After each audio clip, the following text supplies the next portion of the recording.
दोस्तों, स्वागत है आपका इस वीडियो के अंदर जिसमें हम लोग second chapter of political science discuss करेंगे। चैप्टर की हेडिंग है era of one party dominance.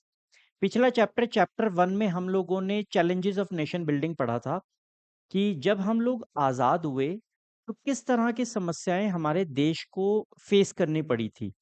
कौन कौन सी, जैसे पार्टीशन था, उसके बाद इंटीग्रेशन ऑफ प्रिंसली स्टेट्स था और उसके बाद लिंग्विस्टिक स्टेट्स था। अब जब ये मामले निपट गए तो उसके बाद हमारे देश में पहले चुनाव हुए। वो जो चुनाव हमारे पहले हुए उसमें एक पार्टी जीती, कांग्रेस। और केवल पहले नहीं, लगातार उसके बाद 3 चुनाव 5-5 साल के अंतराल में जो हुए वो सारे के सारे चुनाव कांग्रेस ने जीते। तो इसीलिए ये चैप्टर बना era of one party dominance, यानी कांग्रेस का कंट्रोल। चारों तरफ कांग्रेस ही कांग्रेस फैली हुई थी। तो ये चैप्टर उसके बारे में बहुत डिटेल में हम लोग इसको समझने की कोशिश करेंगे, सीयूईटी और ट्वेल्थ दोनों के पर्सपेक्टिव से। आप हमारे साथ बने रहिएगा। पहला पेज, पहली फोटो बिल्कुल ये बताता है कि इस चैप्टर में आपके सामने क्या है। खींचने वाले भी नेहरू और भागने वाले भी नेहरू। ये जो फोटो है ये खींची थी शंकर जी ने। बहुत बड़े कार्टूनिस्ट थे, खींची नहीं थी, मतलब बनाई थी शंकर जी ने। और कहा जाता है कि ये 2 पर्सपेक्टिव्स को डिफाइन करती है। एक तो चाइना के पर्सपेक्टिव को डिफाइन करती है, यानी कि पूरा टाइम जब तक नेहरू जिंदा रहे, इस चैप्टर के अंदर आप नेहरू के बारे में पढ़ेंगे। जब तक नेहरू जिंदा रहे तब तक वो प्राइम मिनिस्टर रहे और एक डिलेमा में रहे। 1962 तक वो एक डिलेमा में रहे कि क्या वो चाइना को उस नज़र से देखे जिस नज़र से वो देख रहे हैं, या फिर वो चाइना को उस नज़र से देखे जिस नज़र से बाकी लोग उन्हें देखना चाहते हैं कि वो देखें। यानी कि वो चाइना के साथ बहुत ही उदार रवैया अपनाते थे, लेकिन बाकी लोग ये चाहते थे कि वो चाइना के साथ थोड़े से शक्की मिजाज, थोड़ा एप्रीहेंसिव होके रहें। तो एक चीज तो ये फोटो वही डिफाइन करती है कि ये वाला नेहरू तो डंडा लेकर भाग रहा है चाइना की तरफ और दूसरे वाला नेहरू उसी को रोक रहा है। तो एक ये चीज, और दूसरा यही ऑपोजिशन है और यही रूलिंग पार्टी है, ऐसा भी आप समझ सकते हो। कांग्रेस ही चारों तरफ थी और कांग्रेस ही मल्टीपल भूमिकाओं में भी अपने अपने रोल्स को प्ले कर रही थी। एक रोल तो आपने पिछले वीडियो में भी आपने देखा होगा, पोटी श्री रामलू का। आंध्र प्रदेश कांग्रेसमैन थे, कांग्रेस ही कह रही थी कि लिंग्विस्टिक स्टेट्स नहीं बनेंगी। और कांग्रेस के ही एक नेता पोटी श्री रामलू जो हैं, वो अपनी ही कांग्रेस के खिलाफ प्रदर्शन कर रहे थे कि नहीं, हमारे को एक अलग स्टेट चाहिए। तो ये वाले जो फोटो है ये इस चीज को डिफाइन करती है। आगे बढ़ते हैं। हमारा जो पहला टॉपिक है वो है चैलेंजेस ऑफ बिल्डिंग डेमोक्रेसी। पिछली बार था चैलेंजेस ऑफ बिल्डिंग नेशन, इस बार टॉपिक है चैलेंजेस ऑफ बिल्डिंग डेमोक्रेसी। तो सबसे पहला है serious challenge of nation building. बहुत मुश्किल काम था नेशन बिल्डिंग करना। कॉम्प्रोमाइज्ड और no democracy in many countries at start. इस पॉइंट का क्या मतलब है? जब भी कोई देश आजाद हुआ, एक लंबे कॉलोनियलिज्म, इंपीरियलिज्म या किसी की स्लेवरी से अगर कोई कंट्री आजाद होता है तो जो सिचुएशन होती है वो बड़ी प्रिकेरियस होती है, वो बड़ी खराब होती है, सिचुएशन बड़ी दयनीय होती है, प्रॉब्लमेटिक होती है, ट्रॉमेटिक होती है। भारत के साथ भी यही था। तो ऐसे में क्या होता है कि जो व्यक्ति उस कंट्री को उस टाइम पर लीड कर रहा होता है, जैसे भारत के केस में महात्मा गांधी थे, तो जो कंट्री को उस टाइम पर लीड कर रहा होता है मोस्ट ऑफ द टाइम्स, वो या उसका कोई रिप्रेजेंटेटिव ये कहता है कि यार देखो, डेमोक्रेसी एक अच्छी चीज है, लोकतंत्र एक अच्छी चीज है, पर अभी हम लोग इसको अडॉप्ट नहीं कर सकते। अभी समय लगेगा हमारे को डेमोक्रेसी तक जाने में। डेमोक्रेसी बड़े मुश्किल रास्ता है। अभी ऐसा करो, हम लोगों ने अभी अभी आपको आजादी दिलाई है, अभी हम लोगों को थोड़ा टाइम राज करने दो। जैसे चीजें जो है स्टेबलाइज हो जाएंगी वैसे ही हम आपको डेमोक्रेसी प्रोवाइड कर देंगे। थोड़ा सोचिए पाकिस्तान के बारे में, क्या उनकी भी सोच ऐसी थी, जिन्ना की सोच ऐसी थी? या थोड़ा सा सोचिए बांग्लादेश के बारे में, जब वो बना तो शेख मुजीबुर रहमान क्या वो भी इसी विचारधारा के थे? या फिर आप बाकी दुनिया के देशों को भी देख सकते हैं, मेजॉरिटी ऑफ द कंट्रीज, वहां पर विचारधारा यही रही। जो आजादी की लड़ाई लड़ने वाले थे, जो हीरो थे, हीरो ने कहा कि यार मेरे पे छोड़ दो, डेमोक्रेसी लोकतंत्र के पीछे भी मत भागो, जैसे ही चीजें स्टेबलाइज होंगी मैं खुद आपको डेमोक्रेसी जो है प्लेटर पर रख के दूंगा। ऐसा दुनिया के बहुत सारी कंट्रीज में हुआ था। इसलिए वहां पर या तो कॉम्प्रोमाइज्ड डेमोक्रेसी हुई या फिर नो डेमोक्रेसी एट ऑल हुई। हमारे देश में नेशनल यूनिटी प्रायोरिटी रखी। अ, उन कंट्रीज में भी नेशनल यूनिटी को ही प्रायोरिटी रखा जाता था, जैसे कि पाकिस्तान है, बांग्लादेश है, या और बहुत सारी कंट्रीज के एग्जांपल्स लें। उन्होंने कहा कि हमारी प्रायोरिटी देश को यूनाइट रखना है। अगर हम डेमोक्रेसी की तरफ जाएंगे तो देश का विभाजन हो सकता है। सेम प्रॉब्लम इंडिया की भी थी कि देश का विभाजन हो सकता था डेमोक्रेसी के अंदर। लेकिन बाकी देशों ने क्या किया, बहुत सारे अदर कंट्रीज ने क्या किया, क्योंकि नेशनल यूनिटी एक प्रायोरिटी थी, तो इसीलिए उन्होंने डेमोक्रेसी को राइट इन द बिगिनिंग नहीं दिया। उनका ये मानना था कि democracy thought to increase conflict. उनका ये मानना था कि अगर हम लोकतंत्र दे देंगे तो लोगों को ताकत मिल जाएगी और लोग आपस में लड़ेंगे, कॉन्फ्लिक्ट करेंगे। हम समझदार हैं, बाकी सब तो बेवकूफ हैं। तो इसीलिए अगर हमने लोगों के हाथ में राइट्स दे दिए, पावर्स दे दी, तो लोग आपस में कटेंगे, मरेंगे। तो इसीलिए हमें किसी को भी डेमोक्रेसी देने की जरूरत नहीं है। Democracy thought to increase conflicts. उनको ये लगता था कि कॉन्फ्लिक्ट बढ़ेगा डेमोक्रेसी से, तो इसलिए उन्होंने they started with non democracy. या तो उन्होंने डेमोक्रेसी को दिया ही नहीं, या फिर उन्होंने आर्मी रूल बना दिया जैसे कि म्यांमार था, या फिर उन्होंने वन पार्टी रूल बनाया जैसे कि चाइना में कम्युनिस्ट पार्टी है। ऐसी बहुत सारी कंट्रीज बहुत सारे तरीकों से सिंगल पार्टी या सिंगल हीरोइक रूल करके जो है आगे बढ़ रही थी। और बाद में क्या हुआ, जब ये पार्टियां या आर्मी या एक व्यक्ति सत्ता पे काबिज हो गया, तो बाद में उसे हटाना बहुत मुश्किल हो गया। चाइना आज भी एक कम्युनिस्ट सरकार है, वो आज भी एक ही पार्टी के कंट्रोल में है। वहां मल्टी पार्टी डेमोक्रेसी आज भी नहीं है। हालांकि चाइना के एग्जाम्पल पे आप थोड़ा सा ये कह सकते हैं कि चाइना की तो सोच ही कभी डेमोक्रेटिक नहीं रही है, लेकिन फिर भी और भी बहुत सारी एग्जाम्पल्स आपको दुनिया में मिल जाएंगे जिन्होंने आजादी के टाइम पे ये बात कही थी कि हम डेमोक्रेसी को अडॉप्ट करेंगे समय आने पर। लेकिन वो समय कभी नहीं आया, और वही तरीका वही चलता रहा आने वाले समय में भी। लेकिन इंडिया ने एक बिल्कुल मुश्किल रास्ता अपनाया। हमारी जो फ्रीडम स्ट्रगल थी वो पूरे तरीके से डेमोक्रेसी के लिए कमिटेड थी। हम लोगों के लिए कोई दूसरा ऑप्शन था ही नहीं। हम लोगों ने कहा कि यार कोई फर्क नहीं पड़ता, हम लोग तो पहले भी बहुत मुश्किल से ही जी रहे थे। हमारे पास तो वैसे भी रिसोर्सेज की बहुत कमी थी, हमें तो वैसे भी अंग्रेजों ने बहुत लूटा था।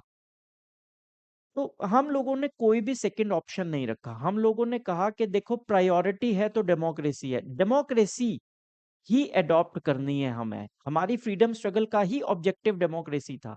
फ्रीडम स्ट्रगल का मतलब ही डेमोक्रेसी था। हम ये कह रहे थे कि अंग्रेजों, तुम अगर चुनाव लड़कर जीतकर हमारे देश पे राज करोगे हमें वो भी मंजूर है। हमारी आजादी का मतलब ही डेमोक्रेसी था। ये एक बहुत बड़ी बात है, एक बहुत बड़ी सोच है। तो उन्होंने, भारत ने ये कहा कि पॉलिटिक्स जो है, जो डेमोक्रेटिक पॉलिटिक्स है, वो प्रॉब्लम सॉल्वर है, ना कि खुद एक प्रॉब्लम है। कहीं ना कहीं महात्मा गांधी की सोच यहां पर इम्बाइब्ड थी। महात्मा गांधी की सोच यहां पर इम्बाइब्ड थी। हम लोगों ने कहा कि लोकतंत्र कोई प्रॉब्लम नहीं है, जैसा कि तुम बोल रहे हो, लोकतंत्र कोई प्रॉब्लम नहीं है। लोकतंत्र तो सारी प्रॉब्लम्स का सल्यूशन है। इसलिए हमने लोकतंत्र को, डेमोक्रेसी को उस एंगल से देखा। Conflicting aspirations to be solved by democracy. हमने कहा जो लोग आपस में लड़ रहे हैं, महात्मा गांधी ने सिखाया है नॉन वायलेंट और ट्रुथ। जो लोग आपस में लड़ रहे हैं, आओ टेबल पर बैठो, बातचीत करो, बातचीत करने के बाद अपने अपने सॉल्यूशन दो, और सॉल्यूशन कौन सा होगा उसका चुनाव होगा। यानी कि हम लोगों ने कहा कि लोग जो अलग अलग कॉन्फ्लिक्टिंग व्यूज लेकर बैठे हुए हैं, वो लोग इकट्ठे आए और वोटिंग के जरिए उस प्रॉब्लम का सॉल्यूशन निकालें। लोकतंत्र के माध्यम से हम लोग अपनी सारी प्रॉब्लम्स का, अपने सारी कॉन्फ्लिक्टिंग एस्पिरेशंस का हम लोग जो रिजल्ट है, जो कंक्लूजन है, वो हम लोग निकालें। इसके लिए हम लोगों ने ऐसा ही एक कॉन्स्टिट्यूशन डिजाइन किया 1950 में। हमने, हालांकि हमारे कॉन्स्टिट्यूशन को बनने में लगभग 3 साल लग गए थे। फैक्ट याद रखिएगा सीयूईटी के लिए, 2 साल 11 महीने 18 दिन, इतना समय लगा था हमारे कॉन्स्टिट्यूशन को बनने में। 1950 में हमारा कॉन्स्टिट्यूशन, 26 जनवरी 1950 को कॉन्स्टिट्यूशन इंप्लीमेंट हो गया था। और 1947 से लेकर 1952 तक हमारे देश में अंतरिम सरकार थी, इंटरिम गवर्नमेंट थी। उस इंटरिम गवर्नमेंट के भी पीएम जो है वो नेहरू ही थे। वो कौन थे? वो नेहरू ही थे। पहले प्रधानमंत्री 1952 के चुनाव के बाद कौन थे? वो भी नेहरू थे। और ये जो अंतरिम सरकार बनी थी, इसके भी प्रधान कौन थे? प्रधानमंत्री कौन थे? नेहरू थे। तो कॉन्स्टिट्यूशन 1950 में बन चुका था। और इस कॉन्स्टिट्यूशन ने कहा कि हमारे को एक डेमोक्रेटिक गवर्नमेंट बनाना बहुत जरूरी है, बहुत नेसेसरी है। तो हम लोगों ने डेमोक्रेटिक गवर्नमेंट जो है वो बनाने की बात की। डेमोक्रेसी के लिए चुनाव की जरूरत है। चुनाव कंडक्ट करवाने के लिए एक बॉडी की जरूरत है, और हमारे देश में उस बॉडी का नाम है election commission of India. Election commission of India. तो मुख्य चुनाव आयोग का गठन होता है। कब होता है? 1950 के अंदर ये गठन होता है। हमारे पहले इलेक्शन कमिश्नर, अब याद रखिएगा, आज के टाइम में इलेक्शन कमीशन में 3 लोग होते हैं। आज के टाइम इलेक्शन कमीशन में 3 लोग होते हैं। एक होते हैं चीफ इलेक्शन कमिश्नर और 2 होते हैं इलेक्शन कमिश्नर्स। आज के टाइम की बात है, लेकिन उस टाइम पर एक ही बॉडी, एक ही पर्सन हुआ करता था जो इलेक्शन कमीशन को बनाता था। तो वो कौन थे हमारे? वो थे सुकुमार सेन। सुकुमार सेन हमारे पहले इलेक्शन कमिश्नर थे। उन्होंने कहा कि हम लोग पहला चुनाव 1950 में बस इसी साल करवा देंगे। हम जैसे ही बने उन्होंने कहा करवा देंगे, हम कोई टेंशन वाली बात नहीं है। और उनको कहा कि करो भाई, तैयारी शुरू करो। तो जब उन्होंने तैयारी शुरू की तो उन्होंने देखा कि उनको 2 काम करने हैं। पहला काम करना है डिलिमिटेशन का, और दूसरा काम करना है इलेक्टोरल रोल्स की प्रिपरेशन का। अब ये दोनों काम क्या हैं? पूरे हिंदुस्तान को आप एरिया में डिवाइड करेंगे। जैसे कि ये हिंदुस्तान है, तो आपने इस हिंदुस्तान को मान लीजिए 543 पार्ट्स में डिवाइड करना है, जो आज के टाइम में है।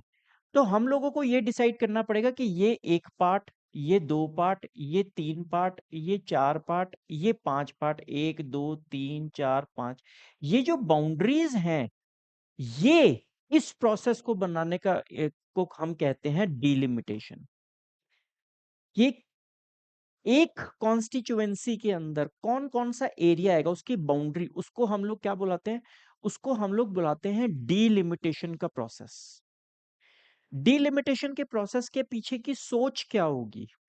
सोच होगी कि लगभग सारी कॉन्स्टिट्यूएंसीज में लगभग लगभग नंबर ऑफ पीपल सेम रहने चाहिए।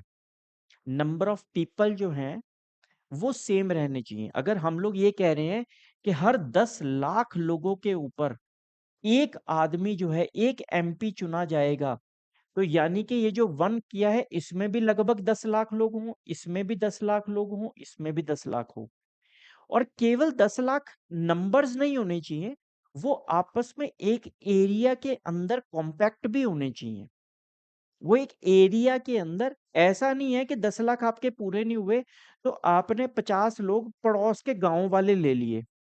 अब अगर पड़ोस के गांव वाले आपने 10 लोग ले लिए और अपना 10 लाख का नंबर पूरा कर लिया, तो जब ये लोग चुनाव में अपने कैंडिडेट को खड़ा करेंगे और वो कैंडिडेट चुनाव जीत कर आएगा, तो वो सारा ध्यान इधर वाले लोगों पे रखेगा, उन 10 लोगों की तरफ कभी वो जाएगा ही नहीं।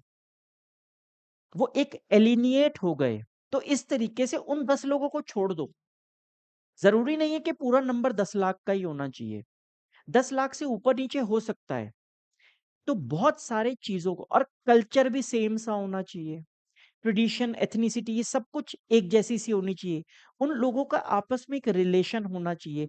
बहुत सारे ऐसे अनगिनत ऐसे फैक्टर्स को कंसीडर करके डिलिमिटेशन की बाउंड्रीज को बनाया गया था। दूसरा काम क्या किया गया था? इलेक्टोरल रोल्स का बनाना।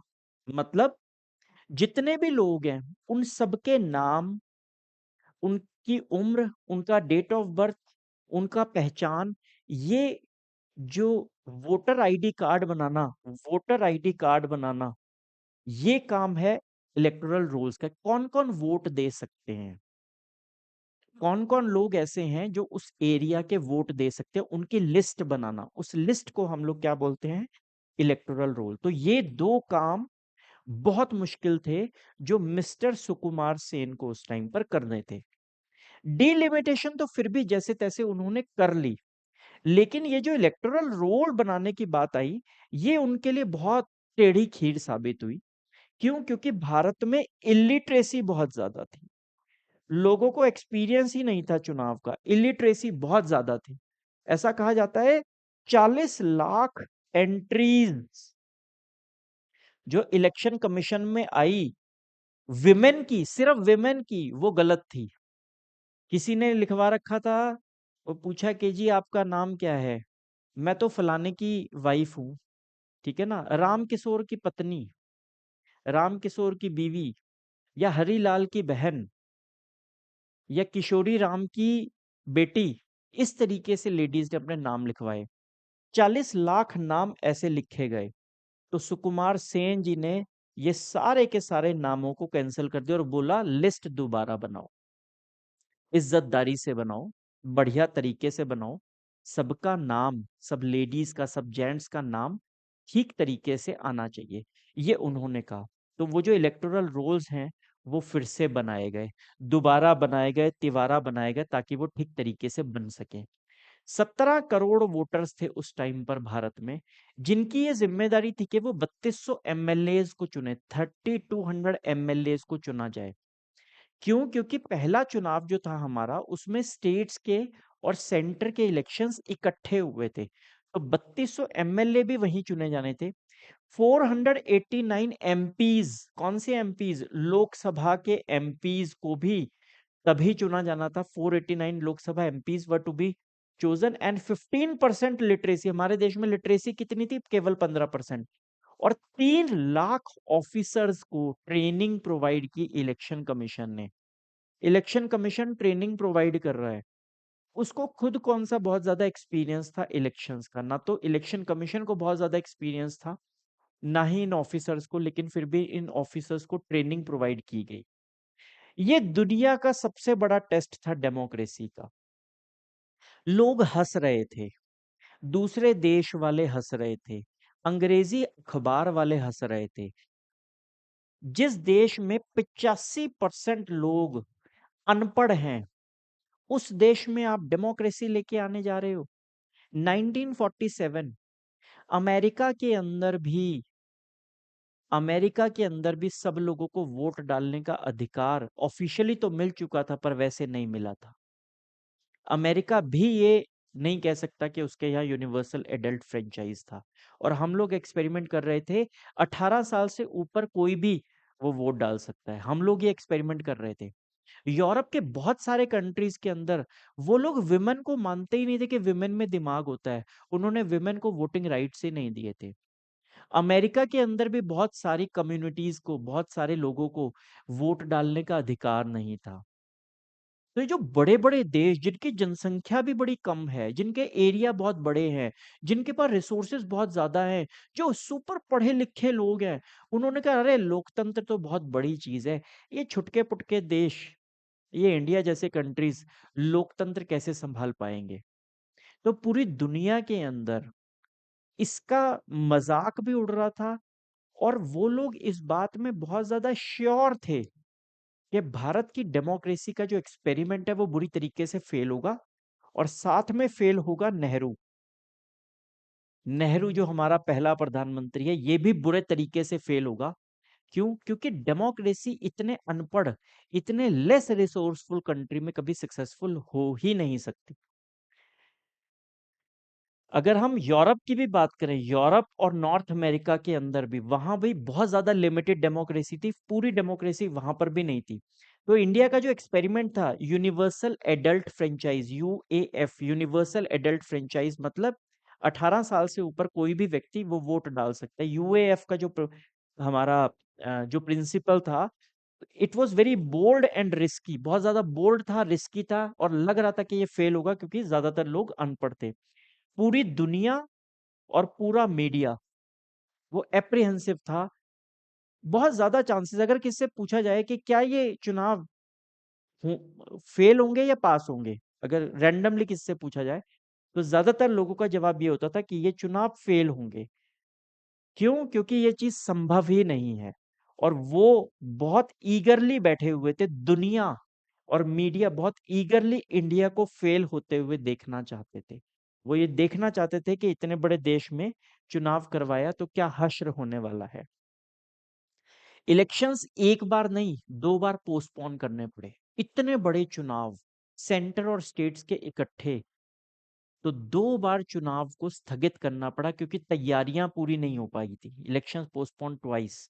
और उसके बाद इलेक्शन चले बहुत लंबे, अक्टूबर 1951 से लेकर फरवरी 1952 तक ये चुनाव चले। ज्यादातर हिस्सा 1952 के अंदर हुआ, ज्यादातर फेजेस, ज्यादातर हिस्सा 1952 में हुआ, 1952 में हुआ।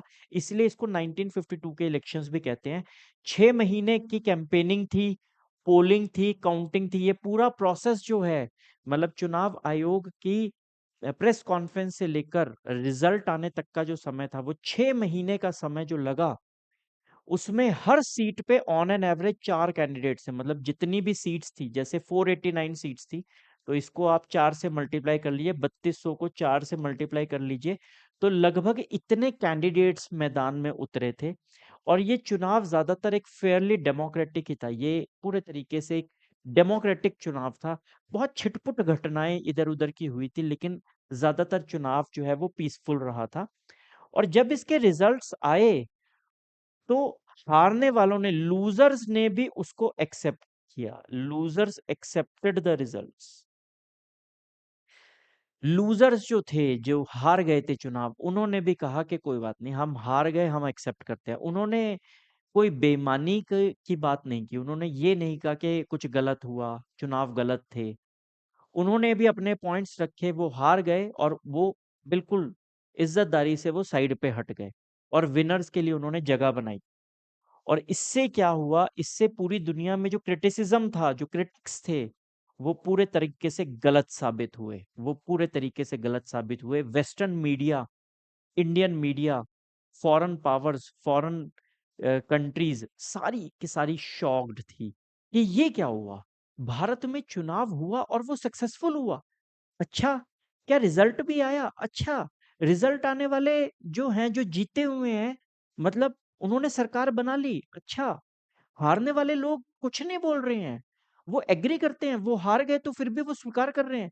जो ताकतवर लोग हैं, वो हार गए तब भी वो चुपचाप साइड में बैठ गए हैं।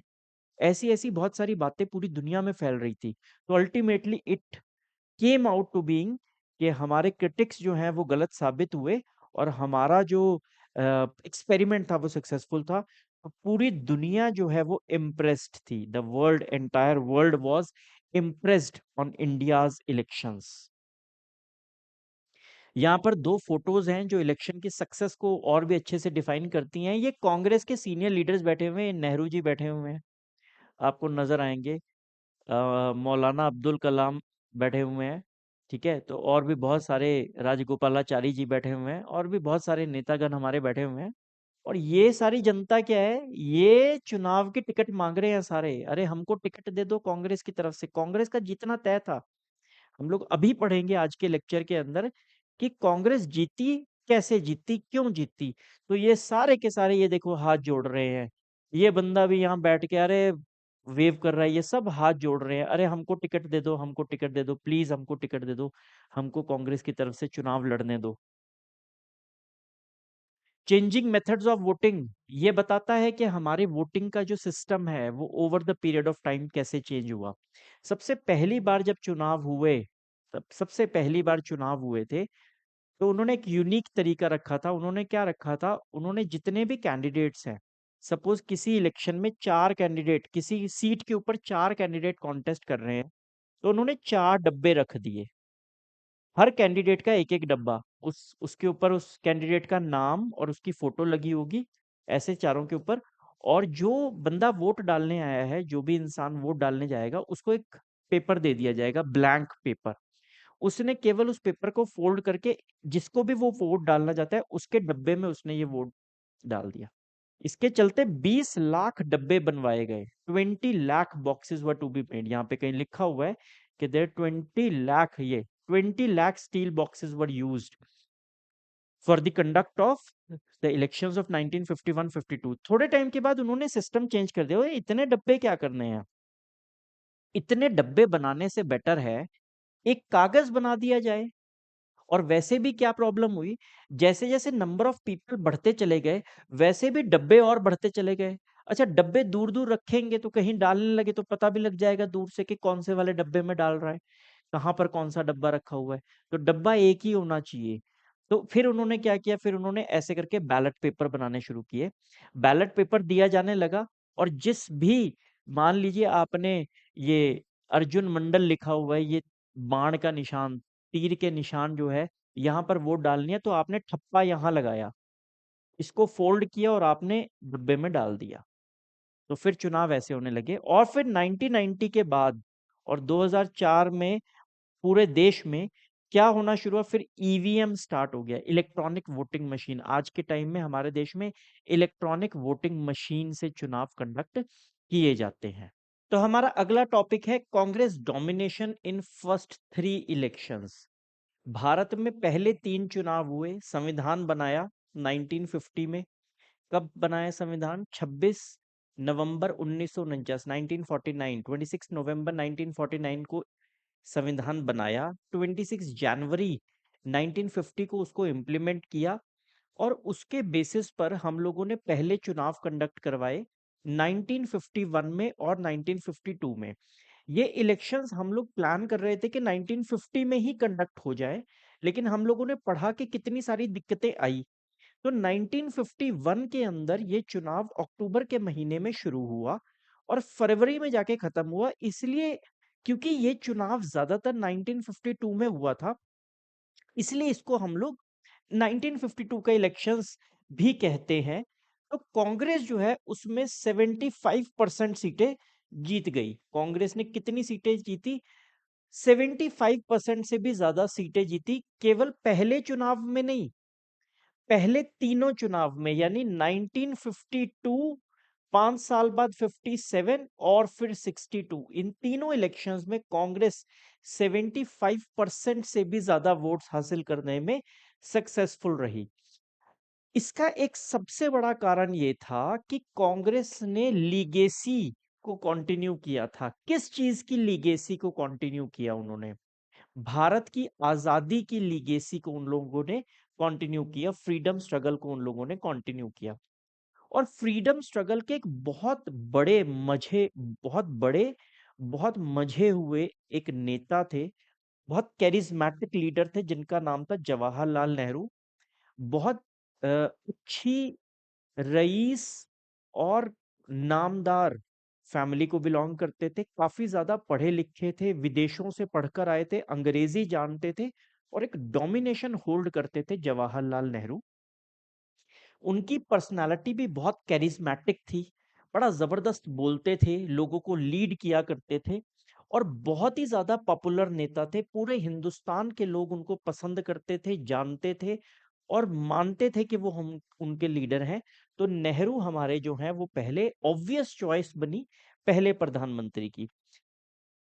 कांग्रेस की जीत के ये कुछ कारण थे। फ्रीडम स्ट्रगल एक कारण हुआ, नेहरू का पॉपुलर होना दूसरा कारण हुआ, तीसरा कारण था चुनावी प्रक्रिया में, जिसको हम लोग कहते हैं एफपीटीपी सिस्टम।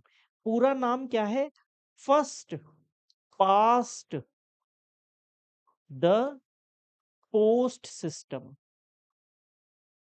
एफपीटीपी की फुल फॉर्म क्या है? First past the post system. इसके बारे में आपने 11th क्लास में जरूर पढ़ा होगा। अगर आपको ध्यान नहीं है तो मैं याद करवा देता हूं।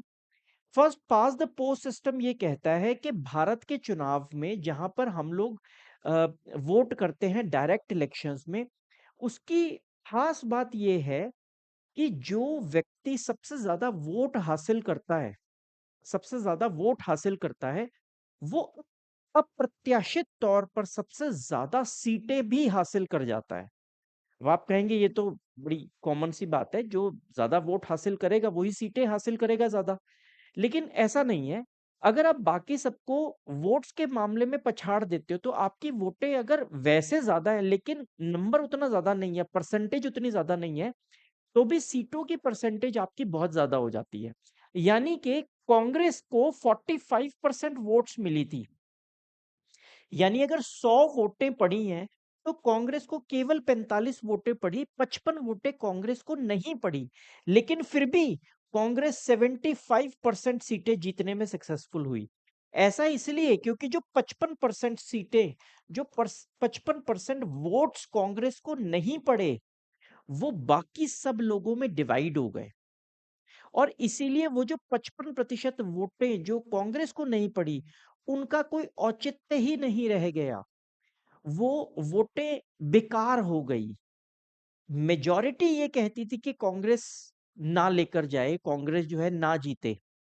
लेकिन फिर भी क्योंकि वो मेजॉरिटी बटी हुई थी, इसीलिए मेजॉरिटी जो है वो अपना इम्पैक्ट दर्ज नहीं करवा सकी। इसको इस एग्जांपल से समझते हैं कि मान लीजिए किसी एक सीट के लिए 100 इलेक्टर्स हैं, 100 वोटर्स हैं, और 10 लोग चुनाव में खड़े हैं। 10 लोग चुनाव में खड़े हैं, 8 लोगों को 10-10 वोटें मिलती हैं, एक आदमी को 9 मिलती हैं और एक आदमी को 11 वोट मिलती हैं, तो 11 वाला जो है वो जीत जाएगा। 11 वाला जीत जाएगा, जबकि 89 लोगों ने ये कहा था, लगभग 90 लोगों का ये कहना था कि ये व्यक्ति इलेक्शन नहीं जीतना चाहिए, लेकिन फिर भी जिसके पास केवल 11 वोट्स हैं वो भी जीत जाएगा। ये एक एग्जाम्पल है। तो इसी एफपीटीपी सिस्टम की वजह से 10% वोट हासिल करने वाली सोशलिस्ट पार्टी जो है उसको 3% से भी कम वोट मिले, जबकि 45% वोट हासिल करने वाली कांग्रेस को 74% वोट्स सीट्स जो हैं वो अलॉट हो जाती है। कांग्रेस का डोमिनेशन पहले 3 इलेक्शंस में कांग्रेस बहुत जबरदस्त तरीके से जीतती है, सेंटर में भी और स्टेट्स के अंदर भी। आपको पता ही है, भारत एक फेडरल स्ट्रक्चर है। यानी भारत में एक सेंट्रल गवर्नमेंट भी है और एक स्टेट गवर्नमेंट भी है। शुरुआत के समय में जब 1952 की हम लोग बात कर रहे हैं, उस जमाने में सेंटर और स्टेट्स दोनों में कोई सरकार नहीं थी, तो इलेक्शंस दोनों के लिए होने जरूरी थे। तो 1952, 1957, 62 में क्या हुआ, मोस्टली सेंटर और स्टेट्स के चुनाव इकट्ठे हुए। Over the period of time इनमें फर्क आता चला गया, कभी सेंटर के अंदर सरकार गिर गई, कभी किसी स्टेट के अंदर सरकार गिर गई। तो इस तरीके से सेंटर और स्टेट के चुनावों में फर्क over the period of time आता चला गया। लेकिन स्टार्टिंग के समय, शुरुआत के समय में सेंटर और स्टेट्स के इकट्ठे चुनाव हो रहे थे। आज के टाइम में हमारी मोदी सरकार भी एक बिल लेकर आ रही है। कौन सा बिल ला रही है? One nation one election. वो उसी चीज को वापस लेकर आना चाहती है जो 1952 में हुई थी। 1952 में क्या होता था, सेंटर और स्टेट के इकट्ठे चुनाव हुआ करते थे। तो हमारी जो करंट गवर्नमेंट है, मोदी सरकार जो है, वो भी यही कोशिश कर रही है वन नेशन वन इलेक्शन लेकर आने की। 1952 के अंदर कांग्रेस को 364 सीटें मिली, सीपीआई को यानी सेकंड लार्जेस्ट पार्टी को केवल 16 सीटें मिली। 1952 के अंदर कांग्रेस ने स्टेट्स के इलेक्शंस, अगर हम स्टेट्स की बात करें तो केवल ट्रेवनकोर, कोचीन यानी कि आज के टाइम का केरला, मद्रास, मद्रास प्रोविंस, यानी कि हम लोग मद्रास प्रोविंस में किसकी बात कर रहे हैं, हम लोग आंध्र प्रदेश और उस टाइम के तमिलनाडु की बात कर रहे हैं, और उड़ीसा। इन 3 जगह पर कांग्रेस ने स्टेट के चुनाव हारे थे। लेकिन फिर भी अगर कांग्रेस ने हारे तो जीता और भी कोई नहीं। तो फिर भी 1952 के अंदर इन तीनों जगह में भी जहां पर कांग्रेस चुनाव हार गई थी, वहां पर भी कांग्रेस ने ही अल्टीमेटली सरकार बनाई। तो 1952 का हाल ये था कि चाहे सेंटर हो चाहे स्टेट हो, कहीं भी हो, ऊपर से लेकर नीचे, दाएं से लेकर बाएं, टोटल राज कांग्रेस का था, सेंटर पे भी और स्टेट्स पे भी। इसी को बोलते हैं डबल इंजन की सरकार। तो ये डबल इंजन की सरकार उस टाइम कांग्रेस ने चलाई। नेहरू को प्रधानमंत्री बनाया गया। ऑपोजिशन जो है वो कांग्रेस के 1/10 तक भी नहीं पहुंच पाई। अगर ऑपोजिशन बनानी है तो उसको 10% सीट्स हासिल करनी होती है। जैसे लोकसभा में 543 सीट्स हैं आज के टाइम में। अगर आपने ऑपोजिशन बनानी है तो आपको कम से कम इसका 10% यानी 55% सीट्स हासिल करना जरूरी है। 55 सीट्स हासिल करना आपके लिए बहुत जरूरी है। आप 55 सीटें हासिल करेंगे तभी आप ऑपोजिशन बना सकते हैं। लेकिन उस जमाने की बात देखो, 543 का 10% तो छोड़ो, कांग्रेस की जो 360 सीट्स हैं, 364, उसका भी 10% ये लोग अचीव नहीं कर पाए। तो सेकंड लार्जेस्ट पार्टी केवल 16 सीटों पर ही टिक कर रह गई, केवल 16 सीटों तक। ऑपोजिशन का तो नामो निशान भी नहीं था। ये पहले 3 इलेक्शंस की कहानी। 1952 364 सीट्स, 1967 57 371 सीट्स, और थर्ड इलेक्शंस 1962 361 सीट्स। इसके अलावा आप देखेंगे सीपीआई सेकंड नंबर पे रही। यहाँ आपको ये आईएनडी नजर आ रहा होगा, ये इंडिपेंडेंट है। ये जो कैंडिडेट्स हैं 42 यहाँ पर, ये इंडिपेंडेंट है। यहाँ पर ये इंडिपेंडेंट है। और सबसे बड़ी पार्टी जो आपको नजर आ रही है वो है कम्युनिस्ट पार्टी ऑफ इंडिया, लेकिन वो भी कांग्रेस के सामने बहुत छोटी है। केवल यही एक स्टेट बनी केरला, जिसको हम लोग उस टाइम पर हम इसको त्रिवेंकोर बुलाया करते थे। केवल यही केरला एक स्टेट थी जहां 1957 के अंदर एक चुनाव हुए जिसके अंदर कांग्रेस पहली बार हिंदुस्तान में अगर कहीं हारी थी, जहां पर वो सरकार नहीं बना पाई थी, तो वो 1957 का केरला था, जो आज के टाइम में, जो उस टाइम पर ट्रेवेंकोर कोचिन के नाम से जाना जाता था। ये उस जीत की कहानी है, ये उस जीत की दास्तान लिखी थी ईएमएस नंबूरीपाद। नाम ईएमएस नंबूरीपाद।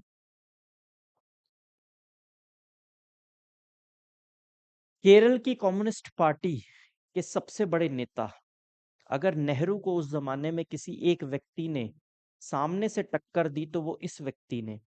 कम्युनिस्ट पार्टी के सबसे बड़े नेता, केरला के अंदर यानी उस समय के त्रवंकोर कोचीन के अंदर उस टाइम चुनाव हुआ। ये चुनाव भारत के इतिहास के सेकंड चुनाव थे, 1957 के चुनाव थे। 126 सीटें टोटल थी, जिसमें से इन्होंने 60 सीटें जीती।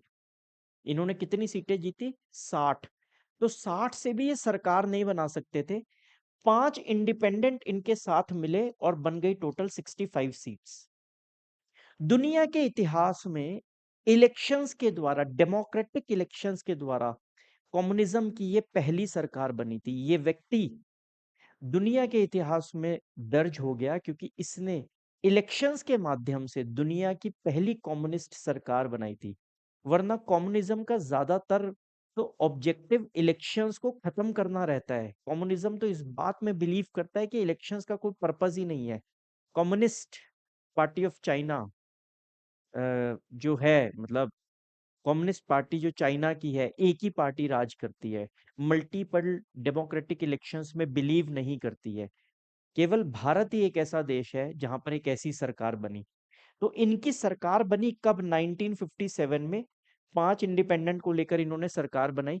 बहुत रेडिकल रिफॉर्म्स की बात की थी इन्होंने, बहुत अच्छे तरीके से ये सरकार चला भी रहे थे। लेकिन 1959 के अंदर सेंट्रल गवर्नमेंट ने इनकी सरकार गिरा दी। नेहरू जैसा नेता, जिससे ऐसी ऐसी गलत चीजों की उम्मीदें बहुत कम थी, जिनके बारे में कहा जाता है कि वो बहुत ज्यादा डेमोक्रेटिक थे, अपनी नेचर के खिलाफ जाकर उन्होंने एक गलत कदम उठाया। उन्होंने एक एस्टैब्लिश्ड सरकार को हटा दिया, बर्खास्त कर दिया। ये भारत के इतिहास का पहला इंस्टांस था जब संवैधानिक प्रक्रिया का मिसयूज किया गया। आर्टिकल 356 को गलत तरीके से लगाया गया। तो भारत के इतिहास का पहला मिसयूज ऑफ पावर भी केरला सरकार का जो निलंबन है वो माना जाता है। नेहरू से इस तरह की गलतियां बहुत कम उम्मीद की जाती हैं जिसमें नीयत गलत हो। अदरवाइज नेहरू की नीतियां गलत बहुत देखी है हमने, लेकिन नीयत गलत का अगर कोई इंस्टेंस आपको देखना हो तो वो ये इंस्टेंस था। तो सबसे पहला जो मिसयूज ऑफ कॉन्स्टिट्यूशनल पावर्स है, इमरजेंसी पावर्स है, वो किया गया इनके केस के अंदर। फिर हम बात करते हैं नेचर ऑफ कांग्रेस डोमिनेंस की। कांग्रेस का जो डोमिनेशन था, डोमिनेंस था, वो क्या रिप्रेजेंट करता था? इस बात को समझने की कोशिश करिए कि इंडिया जो है इकलौता ऐसा देश नहीं था जहां वन पार्टी रूल था। कांग्रेस पहले 15 साल कंप्लीटली जीत रही थी और अपने दम पर सरकार बना रही थी, वन पार्टी रूल को रिप्रेजेंट कर रही थी। और दुनिया का ये पहला मौका नहीं था जब एक ही पार्टी की सरकार जो है पूरे देश पर काबिज हो। ऐसा और भी कई जगह हुआ है, चाइना, क्यूबा, सीरिया, इनमें भी एक पार्टी का रूल रहा है। सीरिया में अब सिचुएशन चेंज हो गई है। म्यांमार, बेलारूस, इजिप्ट, एरिटेरिया, ऐसी भी बहुत सारी कंट्रीज है जहां पर लीगल और मिलिट्री कारणों की वजह से एक पार्टी का रूल रहा हो। मेक्सिको, साउथ कोरिया, ताइवान, किसी जमाने में यहां पर भी एक ही पार्टी की सत्ता हुआ करती थी, एक ही पार्टी की सरकार हुआ करती थी। तो आप ये कह सकते हो कि कांग्रेस भी ऐसी ही थी, लेकिन नहीं, कांग्रेस इनसे बिल्कुल अलग थी। ये सब एग्जाम्पल्स जो आपने पढ़े, ये सब एंटी डेमोक्रेटिक थे, ये डेमोक्रेटिक नहीं थे। इनको आप डेमोक्रेसी, लोकतंत्र नहीं बुला सकते। लेकिन कांग्रेस जो है, पहली जो 15 साल सत्ता में रही, उसका चुनाव जो है पूरे तरीके से डेमोक्रेटिक और लोकतांत्रिक तरीके से हुआ। इसका एक एग्जाम्पल अगर आपको देखना हो तो वो है African national Congress. Nelson Mandela का अगर आपने नाम सुनो, नेल्सन मंडेला की अफ्रीकन नेशनल कांग्रेस भी बहुत लंबे समय तक, नेल्सन मंडेला जेल से छूट के आते हैं, चुनाव लड़ते हैं, पूरे देश की जो लोग हैं वो उनको वोट करते हैं, एएनसी को वोट करते हैं, और एएनसी सत्ता में आती है। और बहुत लंबे टाइम तक एएनसी सत्ता पर काबिज रहती है। नेल्सन मंडेला कुछ समय तक प्रेसिडेंट बने रहते हैं। तो ऐसे ही कुछ एग्जाम्पल हमारे को कांग्रेस का देखने को मिलता है कि नेहरू जो है वो लीड करते हैं और नेहरू प्रधानमंत्री बने रहते हैं। तो आपको लगेगा कि दोनों सेम है, और यही सेम है।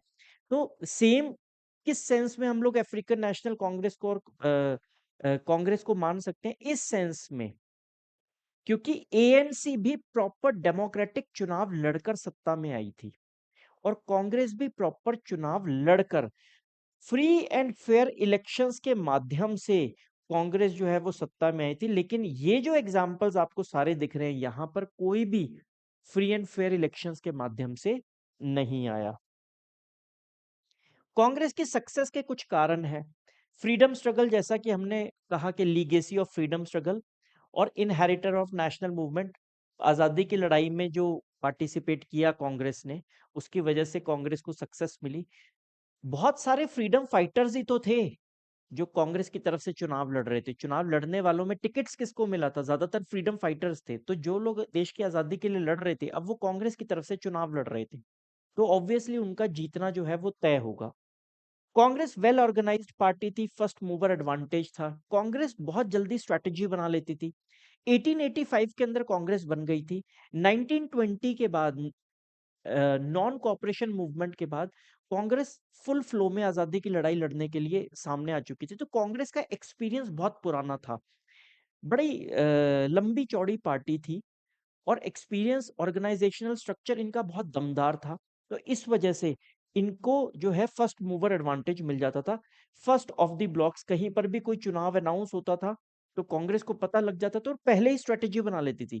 बाकी पॉलिटिकल पार्टीज अभी सोचती थी कि क्या करना है, किसको टैप करना है, कौन से एरियाज में हमें जाना है, कहाँ हम कमजोर हैं, कहाँ हम ताकतवर हैं। कांग्रेस ये सारा होमवर्क बहुत पहले ही कर लेती थी। कांग्रेस की ऑल इंडिया प्रेजेंस हुआ करती थी, पूरे हिंदुस्तान के अंदर कांग्रेस की प्रेजेंस थी, कांग्रेस के लोग थे। और बहुत सारी जो पार्टियां थी वो अभी नई थी। बहुत सारी ऐसी पॉलिटिकल पार्टीज थी जो 1952 के इलेक्शंस से जस्ट पहले ही बनी थी, थोड़ा टाइम पहले ही उनको बनाया गया था। इसके अलावा कांग्रेस की एक और खास बात है, कांग्रेस को कहा जाता है कि ये सोशल और आइडियोलॉजिकल कोalition भी है। सोशल और आइडियोलॉजिकल कोalition, सबसे पहले हम लोग इस पर्टिकुलर स्लाइड में पढ़ेंगे कि ये सोशल कोalition कैसे है। सोशल कोalition ऐसे है कि कांग्रेस जब बनी थी 1885 में, पहली जो मीटिंग हुई थी कांग्रेस की वो हुई थी बॉम्बे में। उस टाइम पर उसको बॉम्बे कहा जाता था, जिसमें 72 डेलीगेट्स आए थे। और इस मीटिंग को हेड किया था डब्ल्यू सी बैनर्जी ने। और कांग्रेस को बनाने वाले थे एक सिविल सर्वेंट, जिन्होंने वाइस रॉय से पूछकर, लॉर्ड डफरिन वाइस रॉय से पूछकर कांग्रेस की स्थापना की थी। इस पूरी इंफॉर्मेशन की आपको जरूरत नहीं है, लेकिन आपको इसमें यह समझना होगा कि आम जनता ने कांग्रेस को नहीं बनाया था। एलीट लोगों ने, सिविल सर्वेंट्स ने, बड़े बड़े लोगों ने मिलकर उसको बनाया और बड़ी जगह पर पार्टी रखी, बड़ी जगह पर पार्टी बनाई, बड़ी जगह पर पहला अधिवेशन किया। 72 डेलीगेट्स ने उसको अटेंड किया। संस्कृत कॉलेज के अंदर उन्होंने इसकी स्थापना करी और सब लोग आए और बड़े एलीट एजुकेटेड प्रोफेशनल लोग थे।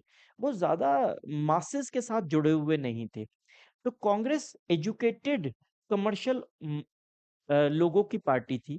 लेकिन 1920 के बाद, नॉन कॉपरेशन मूवमेंट के बाद, गांधी के नॉन कॉपरेशन मूवमेंट के बाद कांग्रेस का जो एग्जिस्टेंस है वो हायर क्लास से लेकर मासेस तक पहुंचा और धीरे धीरे कांग्रेस जो है वो मासेस तक पहुंची। ये स्टार्ट हुई थी अपर कास्ट की पार्टी को लेकर। स्टार्ट कैसे हुई थी? अपर कास्ट और एलीट लोग थे, लेकिन धीरे धीरे इसका सोशल बेस जो है वो बढ़ता चला गया, बहुत सारे लोग इसमें शामिल होते चले गए। इसने डाइवर्स कैटेगरी के लोगों को और कॉन्फ्लिक्टिंग इंटरेस्ट वाले लोगों को साथ रखा, ऊंची जाति वाले लोगों को भी साथ रखा, और जिसको कहा जाता है भारत के संविधान के हिसाब से पिछड़ी जाति वालों को भी साथ में रखा और उनको दोनों को लेकर चली। दोनों की विचारधारा, सोच एकदम अलग थी, लेकिन फिर भी वो दोनों कांग्रेस में शामिल हुआ करते थे। लीडरशिप भी, अगर आप कांग्रेस की लीडरशिप का एनालिसिस करेंगे तो शुरुआत में बहुत ज्यादा एजुकेटेड और एलीट लोग ही लीडर्स बन रहे थे कांग्रेस के, लेकिन धीरे धीरे रूरल ओरिएंटेशन टच भी आने लगा और रूरल एरियाज के भी बहुत सारे लोग इसके लीडर्स बनने लगे। इसलिए कांग्रेस बनी एक रेनबो पार्टी। जैसे आप साउथ अफ्रीका का मैप देखते हो, उसमें भी बहुत सारे कलर्स हैं और बहुत सारी कम्युनिटीज हैं साउथ अफ्रीका में, उसको भी एक रेनबो नेशन बुलाया जाता है। वैसे ही भारत का example as a rainbow nation तो साउथ अफ्रीका से भी बड़ा है। भारत की भी एक पहचान ये है कि हमारे यहाँ विविधता, डाइवर्सिटी इतना ज्यादा है, और वो सारी विविधता, वो सारी डाइवर्सिटी जो है कांग्रेस में रिफ्लेक्ट हो रही थी, जिस वजह से हम लोग कहते हैं कि कांग्रेस भी एक रेनबो पार्टी बन गई। हालांकि मुस्लिम लीग ने बहुत कोशिश की, मुस्लिम लीग हमेशा ये कोशिश करता था कि वो इस तरीके से प्रेजेंट करे कांग्रेस को कि कांग्रेस तो केवल हाई एंड हिंदुओं की पार्टी है, केवल एलीट हिंदुओं की, अपर कास्ट हिंदुओं की पार्टी है। लेकिन कांग्रेस एक्चुअली में सबकी पार्टी थी और इसको रेनबो पार्टी कहा जाता है। इसमें तमाम तरीके के कास्ट और क्लास के लोग थे, अमीर गरीब दोनों थे, और अपर कास्ट लोअर कास्ट भी थे। इसलिए क्योंकि कास्ट और क्लासेस दोनों तरह की थी, हम ये कह सकते हैं कि कांग्रेस एक सोशल कोalition था। हमने डिस्कस करना है कि सोशल और आइडियोलॉजिकल दोनों था, तो हम लोग इस माध्यम से ये कह सकते हैं कि कम से कम ये एक सोशल कोalition तो जरूर था। अब बात करेंगे ये आइडियोलॉजिकल कोalition क्यों था। इस पर्टिकुलर स्लाइड में ये आइडियोलॉजिकल कोalition क्यों था, क्योंकि बहुत सारे ग्रुप्स कांग्रेस के अंदर इमर्ज होने लगे थे। बहुत सारे ऐसे ग्रुप्स थे जिनकी विचारधारा देश को चलाने के मामले में अलग थी। कोई कम्युनिस्ट विचारधारा का था, कोई सोशलिस्ट विचारधारा का था, कोई डेमोक्रेटिक था, कोई कैपिटलिस्ट था, कोई कहता था कि छोटी छोटी फैक्ट्रियां लगाओ जैसे महात्मा गांधी कह रहे हैं, और कोई कहता था कि बड़ी बड़ी फैक्ट्रियां लगाओ ताकि हम अमेरिका, इंग्लैंड जैसे कंट्रीज का सामना कर सके, उनको कंट्रोल कर सके, उनके साथ कंपटीशन कर सके। तो जितने भी लोग थे उतनी उतनी विचारधाराएं थी कांग्रेस के अंदर, सबकी आइडियोलॉजीज डिफरेंट थी, existed in Congress despite differentiated beliefs, आपस में लड़ रहे थे, कोई कह रहा था ये पॉलिसी होनी चाहिए, कोई कह रहा था कॉन्फ्लिक्टिंग कोई दूसरी पॉलिसी होनी चाहिए, तो बहुत सारी पॉलिसीज थी। तो उनकी विचारधारा ऑफन कॉन्फ्लिक्टिंग हुआ करती थी, विविधता होती थी उनकी सोच के अंदर, कॉन्फ्लिक्टिंग आइडियाज होते थे, लेकिन फिर भी वो कांग्रेस के अंदर ही रहते थे, कांग्रेस छोड़कर इधर उधर नहीं जाते थे। तो हम ये कह सकते हैं कि रेवोल्यूशनरी भी कांग्रेस में थे और पैसिफिस्ट भी, मॉडरेट्स भी थे और एक्सट्रीमिस्ट भी, लेफ्ट भी थे और राइट भी। लेफ्टिस्ट विचारधारा के लोग जो ये कहते थे कि हम गरीबों को पहले रखेंगे और अमीरों को बाद में, उस विचारधारा के लोग भी थे। और राइटिस्ट भी थे जो सबकी बराबरी में बिलीव करते थे। पैसिफिस्ट भी थे जो कंट्रोल करके चलना चाहते थे, जो स्टेबिलिटी में बिलीव करते थे। और रेवोल्यूशनरी भी थे जो एक बल्क चेंज लेकर आना चाहते थे। तो इस सारी विचारधारा के लोग कांग्रेस में शामिल थे। बहुत सारी ऐसी पार्टीज भी कांग्रेस में शामिल थी जिनका अपना एक स्ट्रक्चर था और जिनका अपना अलग कॉन्स्टिट्यूशन था। कांग्रेस ने अलाउ कर रखा था इंडिविजुअल पार्टीज को कि वो कांग्रेस का पार्ट बने रह सकती हैं, कोई दिक्कत नहीं है, आप कांग्रेस का पार्ट बने रह सकते हो। हालांकि बहुत बाद में जाकर कांग्रेस ने अपने कॉन्स्टिट्यूशन में चेंजेस करे और उन्होंने कहा कि सिर्फ कांग्रेस का ही पार्ट हो सकते हो, किसी और पॉलिटिकल पार्टी का पार्ट नहीं हो सकते। लेकिन उससे पहले की अगर बात की जाए तो कांग्रेस में यह अलाउ था कि इंडिविजुअल एक ग्रुप जो है वो अपना कॉन्स्टिट्यूशन और अपना स्ट्रक्चर लेकर चल सकता है। तो वैसा बहुत सारे जो पॉलिटिकल पार्टीज थी वो कांग्रेस के अंदर अपना कॉन्स्टिट्यूशन और अपना स्ट्रक्चर लेकर शामिल थी। तो इसीलिए हम लोग ये कह सकते हैं कि क्योंकि बहुत सारी विभिन्न प्रकार की विचारधाराओं वाले लोग और पार्टियां कांग्रेस में शामिल थे, तो हम लोग ये कह सकते हैं कि ये एक आइडियोलॉजिकल कोalition भी था। कांग्रेस क्या था? एक आइडियोलॉजिकल कोalition भी कांग्रेस को कहा जा सकता है। तो ये जो आइडियोलॉजिकल और सोशल कोलिशन थे, कोलिशन का क्या मतलब होता है कि अलग अलग ग्रुप्स और आपस में मिलकर चल रहे हैं, ऐसे ग्रुप्स को हम लोग क्या बोलते हैं? फैक्शंस। तो कांग्रेस इसका मैनेजमेंट कैसे करती थी? कोलिशन करेक्टर जो था, यानी ये जो फैक्शंस बने हुए थे, जो ग्रुप्स बने हुए थे कांग्रेस के अंदर, जो इंडिविजुअल पॉलिटिकल पार्टीज कांग्रेस के अंदर बैठी हुई थी, वो कांग्रेस की स्ट्रेंथ थी। आप ये भी कह सकते हो कि ये वीकनेस भी हो सकती है, यानी कि एक पार्टी के अंदर सब झगड़ा करने वाले इकट्ठे हैं तो वो वीक भी तो हो सकती है, स्ट्रेंथ होने के बजाय वो वीकर भी तो हो सकती है। This is how you manage the things. Congress ने उन लोगों को बहुत अच्छे तरीके से मैनेज करके चला। कैसे चला? फायदा क्या हुआ इससे? कॉन्फ्लिक्टिंग कैरेक्टर से और कोलिशन कैरेक्टर से किसी भी तरह की एक्सट्रीम सोच कांग्रेस में डेवलप नहीं हो पाई। कांग्रेस अल्ट्रा राइटिस्ट या अल्ट्रा लेफ्टिस्ट नहीं हो पाई। कांग्रेस हमेशा बैलेंस के साथ चलती थी। तो एक्सट्रीम्स जो है वो अवॉइड हुए और एक बैलेंस जो है वो हमेशा मेंटेन रहा। कई बार ऐसा होता था कि ऑपोजिशन किसी मामले में कांग्रेस को घेरना चाहती है, जैसे आज के टाइम में कई बार बीजेपी की सरकार को कहा जाता है कि तो अंबानी अडानी की सरकार है, ऐसा एक एलिगेशन लगाया जाता है कि अमीरों की सरकार है। लेकिन मान लीजिए कि बीजेपी के अंदर एक बहुत बड़ा ग्रुप ऐसा हो जो लेफ्टिस्ट विचारधारा का हो, तो आप ये बात उसके बारे में नहीं कह पाएंगे। अगर बीजेपी के अंदर एक ग्रुप ऐसा बना हुआ है जो जिसमें गरीब लोगों का ग्रुप है और वो चुनाव लड़ते हैं या वो लेफ्टिस्ट पॉलिसीज को फॉलो करते हैं, तो शायद आप ये इल्जाम नहीं लगा पाएंगे। तो यानी उस टाइम की जो कांग्रेस थी, अगर आप उसके ऊपर कोई ऑपोजिशन कोई इल्जाम भी लगाना चाहता था, तो फिर भी जो इल्जाम आप उसके ऊपर लगाना चाहते हैं, जो जिस आइडियोलॉजी के बेसिस पर आप उसके ऊपर इल्जाम लगाना चाहते हो, वो आइडियोलॉजी ऑलरेडी कांग्रेस के अंदर किसी ना किसी तरीके से इम्बाइब हुआ करती थी। तो even oppositions ideology was also included in the Congress ideology to some extent. For example, opposition में कम्युनिस्ट पार्टी ऑफ इंडिया थी। वो कोई इल्जाम लगाना चाहते हैं, लेकिन कांग्रेस के अंदर कम्युनिस्ट उससे भी ज्यादा भरे हुए हैं। सोशलिस्टिक पार्टी है, वो कांग्रेस पे इल्जाम लगाना चाहते हैं कि आपकी पॉलिसीज एंटी पुअर है, लेकिन कांग्रेस के अंदर सोशलिज्म की भरमार है, सोशलिस्ट नेताओं की भरमार है। तो इस तरीके से इल्जाम लगाना बहुत मुश्किल हो जाता था। और ये जो इंटरनल डिफरेंसेस थे, इसकी वजह से कांग्रेस कमजोर होने की वजह से ताकत की बजाय ताकतवर होती चली गई, उसकी टॉलरेंस बढ़ती चली गई। कांग्रेस की कॉन्फ्लिक्ट के प्रति, इंटरनल कॉन्फ्लिक्ट के प्रति जो टॉलरेंस है वो बढ़ती चली गई। जो अनहैप्पी ग्रुप्स थे, मान लीजिए कोई ग्रुप ऐसा है जो कांग्रेस के अंदर खुश नहीं है, लेकिन फिर भी वो छोड़ता नहीं था कांग्रेस का, वो कांग्रेस को छोड़कर अपनी ऑपोजिशन पार्टी नहीं बनाता था, कांग्रेस में बना ही रहता था। इसका एक कारण ये भी था कि अगर आप कांग्रेस को छोड़कर एक ऑपोजिशन में जाओगे तो आपको चुनाव में सक्सेस नहीं मिलेगी, क्योंकि कांग्रेस बहुत ताकतवर है, आपको वोट ही कांग्रेस के नाम पर पड़ रहा है। तो इसीलिए आप खुद ही कांग्रेस को छोड़कर जाना नहीं चाहोगे, इसीलिए कांग्रेस के अंदर सब लोग सम्मिलित थे। आप, कई बार ऐसा होता है कि जिस कंपनी का पार्ट हो, वो कंपनी बहुत तेजी से तरक्की कर रही है, उसके शेयर्स बड़ी तेजी से बढ़ रहे हैं, आपको सैलरी बड़ी टाइम से मिल रही है, सारी चीजें बड़ी अच्छी है, लेकिन आपको जॉब प्रोफाइल पसंद नहीं है, आपको बॉस पसंद नहीं है। क्या करोगे? आप रहोगे, पड़े रहोगे उस कंपनी के अंदर कि चल कोई बात नहीं। ऐसी ही बात कांग्रेस के साथ थी। कांग्रेस बहुत ताकतवर पार्टी थी, अगर आप उसको छोड़कर अपनी एक अलग पॉलिटिकल पार्टी बनाएंगे, जितनी सीटें आपको कांग्रेस के नाम पर अभी मिल रही हैं, शायद उतनी भी सीटें आपको ना मिले।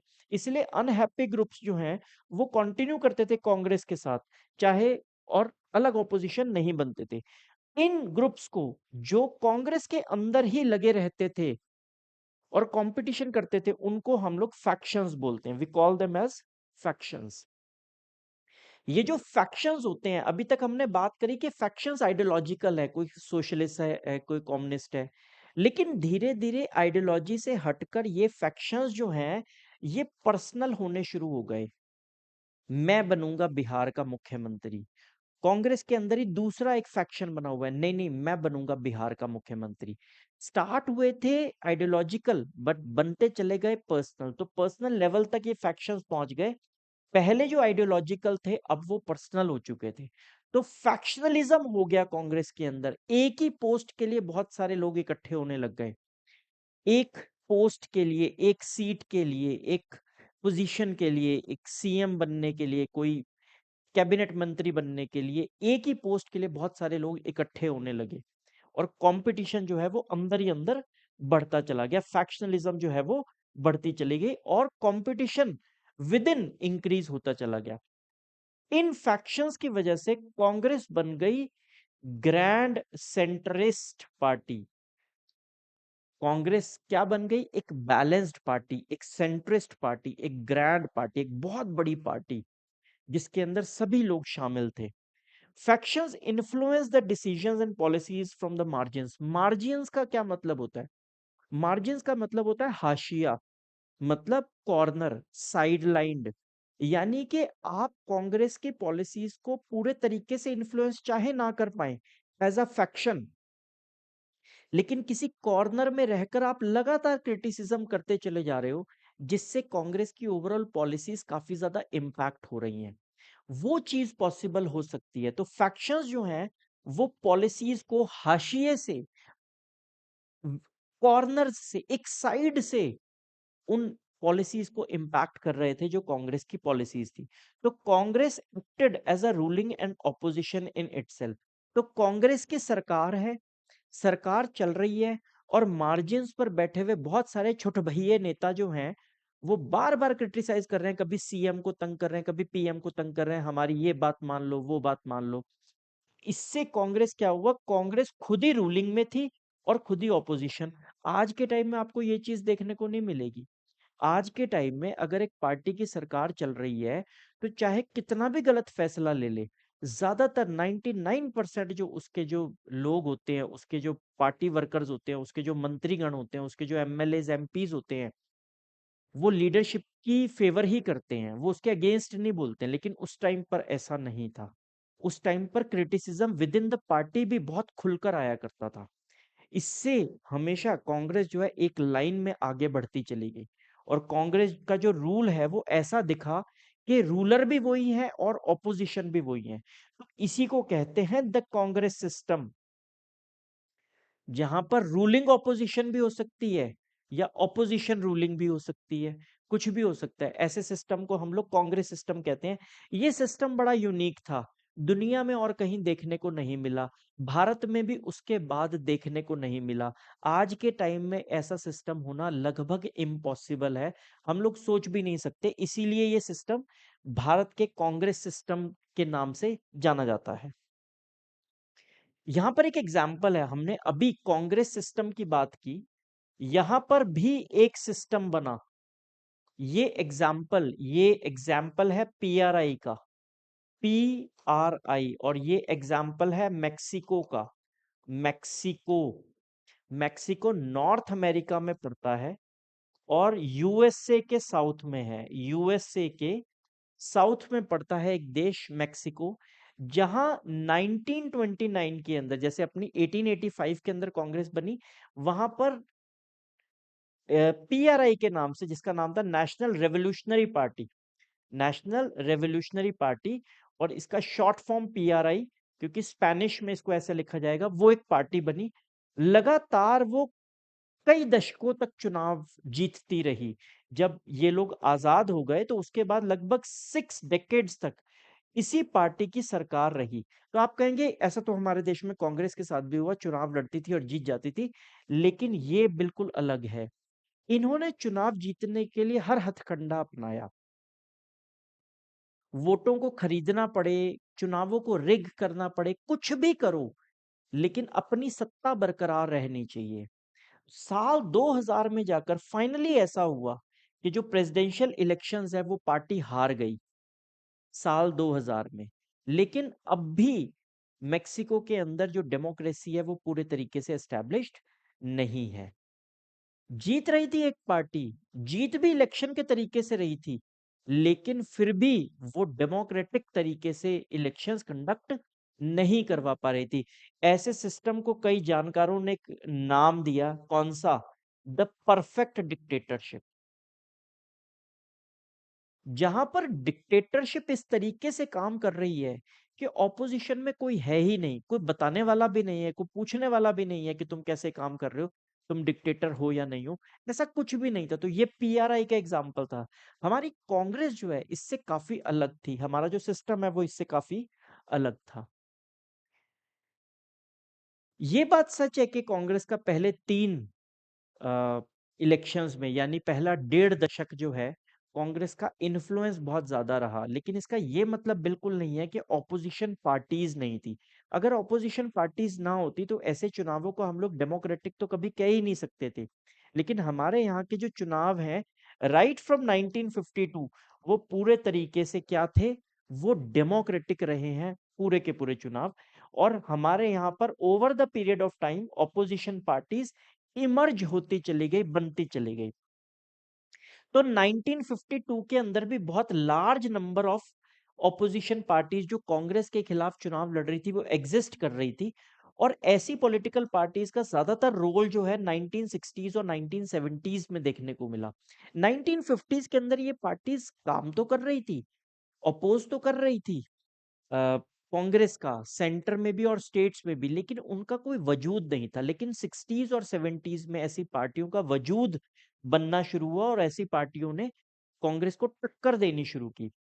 तो कुछ पार्टियां ऐसी भी थी जो पहले कांग्रेस का पार्ट थी, मजा नहीं आया उनको कांग्रेस के साथ, उनकी जमी नहीं, जैसे कि सोशलिस्ट पार्टी, और उन्होंने बाद में जाकर अपनी एक और पार्टी अलग अलग से बनाई। ऐसा भी हुआ था कि कांग्रेस ने एक समय के बाद ये अनाउंस कर दिया था कि अब कोई और structure with in Congress exist नहीं कर सकता, यानी आप कांग्रेस के अंदर रहकर 2 पॉलिटिकल पार्टीज की नागरिकता हासिल नहीं कर सकते। तो इसके बाद भी बहुत सारी पार्टियों को कांग्रेस छोड़कर जाना पड़ा था।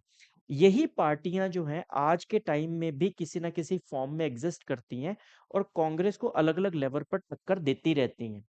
तो कुछ पार्टीज ऐसी भी थी जो उस टाइम पर कांग्रेस के अपोज में आई, जैसे कि सोशलिस्ट पार्टी, जो पहले कांग्रेस का पार्ट थी। इन पार्टियों को केवल टोकन रिप्रेजेंटेशन मिलता था, यानी लड़ती थी चुनाव लेकिन कुछ मिलता नहीं था, ज्यादा कोई चुनाव वगैरह जीत नहीं पाती थी। ठीक है ना, लेकिन इससे हमारा जो डेमोक्रेटिक कैरेक्टर है हमारी कंट्री का, वो बहुत अच्छे से मेंटेन होता रहा। डेमोक्रेटिक कैरेक्टर मेंटेन होता रहा क्योंकि कांग्रेस को फ्री हैंड नहीं मिला। तो जब ये पार्टियां किसी ना किसी तरीके से, मान लीजिए कोई 1 सीट जीत रहा है, कोई 2 सीट जीत रहा है, तो वो जो 1 या 2 बंदे भी चुनाव जीत रहे हैं, वो जब असेंबली में या पार्लियामेंट में जाते थे तो वो कांग्रेस का खुलकर प्रिंसिपल्ड क्रिटिसिज्म किया करते थे, जिससे कांग्रेस का जो रूल था उस पे हमेशा चेक बना रहता था। ऑपोजिशन पार्टीज वाले, क्योंकि वो भी बड़े दिग्गज लोग थे, वो भी लगातार कांग्रेस को सेंश्योर करते रहते थे, चेक करते रहते थे, तो जिससे कांग्रेस का जो रूल है वो भी वन साइडेड नहीं बना और कांग्रेस भी बिल्कुल सही रास्ते पर, सीधे रास्ते पर चलती चली गई। तो जिसकी वजह से लोगों का कभी गुस्सा भी नहीं आया, लोग जो हैं वो भी बड़ी शांति से हमारी डेमोक्रेसी को एंजॉय करते रहे, क्योंकि डेमोक्रेसी बहुत हेल्दी थी। तो लोगों का रिसेंटमेंट, यानी लोग परेशान नहीं हुए, फ्रस्ट्रेट नहीं हुए। और इसकी वजह से क्या हुआ, वो जो लोग जो कांग्रेस का विरोध करते थे, उनकी पॉलिसीज को क्रिटिसाइज करते थे, आज भी यूट्यूब के ऊपर आपको सैकड़ों हजारों ऐसे वीडियोस मिल जाएंगे जहां पर पुराने नेता किस तरीके से कांग्रेस को ट्रोल कर रहे हैं, चेक लगा रहे हैं, किस तरीके से कांग्रेस को क्रिटिसाइज कर रहे हैं, सेंश्योर कर रहे हैं, और कैसे कैसे कांग्रेस की गलतियां आपको गिना रहे हैं। यूट्यूब पे आपको ऐसे बहुत सारे पार्लियामेंट्री वीडियोस मिल जाएंगे। और जो लोग थे वही बने आगे चलकर फ्यूचर लीडर्स। एक नाम आता है अटल बिहारी वाजपेयी का, जो हमेशा से कांग्रेस के अगेंस्ट रहे हैं, फ्यूचर में जाकर एक बहुत बड़े नेता बने और अल्टीमेटली प्रधानमंत्री बने। तो अटल बिहारी वाजपेयी के बारे में कहा जाता है कि खड़े होकर, मतलब नेहरू से छोटे थे, नेहरू प्रधानमंत्री थे, लेकिन तब भी वाजपेयी उनके टाइम पर, नेहरू के टाइम पर खुलकर नेहरू को क्रिटिसाइज किया करते थे। और एक दो वीडियोस ऐसे हैं भी जहां पर वाजपेयी जी ने खुद ये बात कही है कि मैं नेहरू को क्रिटिसाइज करता था और नेहरू जो है वो हंस के मुस्कुरा के चल देते थे कि वाह, एक जो नया लीडर है, नए जमाने का लीडर है, वो मुझे क्रिटिसाइज कर रहा है। और आपको पता है, यही वाजपेयी आगे चलकर भारत की पहली बड़ी फुल टाइम नॉन कांग्रेस सरकार को इन्होंने लीड किया था। तो इस तरीके से उस जमाने के जो लीडर्स थे वो फ्यूचर में चलकर भारत के बड़े लीडर्स में शुमार हुए। उस टाइम बात कुछ और भी थी। उस टाइम पर म्यूचुअल रिस्पेक्ट बहुत ज्यादा हुआ करती, जैसे मैंने अभी आपको एग्जांपल दिया वाजपेयी और नेहरू का। दोनों अपोजिशन पार्टीज के थे, दोनों एक दूसरे को क्रिटिसाइज करते थे, दोनों एक दूसरे की पॉलिसीज के शायद खिलाफ थे, लेकिन फिर भी एक म्यूचुअल रिस्पेक्ट उन दोनों के बीच में, उनकी बातों से लगता है कि उनके बीच में एक म्यूचुअल रिस्पेक्ट थी। क्या आज के टाइम में हम लोगों को ऐसी चीजें देखने को मिलती हैं? उस टाइम पर ह्यूज म्यूचुअल रिस्पेक्ट हुआ करती थी लीडर्स के बीच में। एक पार्टी का लीडर दूसरी पार्टी के लीडर को बड़े अच्छी नजर से देखता था। इसका एक एग्जाम्पल आता है कि नेहरू के अगेंस्ट चुनाव लड़ने वालों में प्रमुख लोग कौन थे। नेहरू के अगेंस्ट, मतलब कांग्रेस के अगेंस्ट चुनाव लड़ने वालों में सबसे प्रमुख लोग थे श्यामा प्रसाद मुखर्जी, जिनको बीजेपी के का गठन होने में, बीजेपी को बनाने में श्यामा प्रसाद मुखर्जी का बहुत बड़ा रोल है। और दूसरे थे डॉक्टर अंबेडकर। डॉक्टर अंबेडकर को भी कांग्रेस बिल्कुल पसंद नहीं थी, तो ये दोनों लोग कांग्रेस के खिलाफ लड़े, लेकिन ये दोनों बड़े दिग्गज लोग थे और नेहरू इस बात को जानते थे, इसलिए अपनी पहली कैबिनेट के अंदर उन्होंने इन दोनों को जगह दी। क्या आज के टाइम में ऐसा सोचा जा सकता है? अभी तो डेथ हो गई है मनमोहन सिंह की, लेकिन क्या आज के टाइम में ये सोचा जा सकता है कि कोई प्रधानमंत्री, जैसे कि श्री नरेंद्र मोदी मोदी जी 2014 में मनमोहन सिंह को ये कहते कि आप हमारे फाइनेंस मिनिस्टर बने?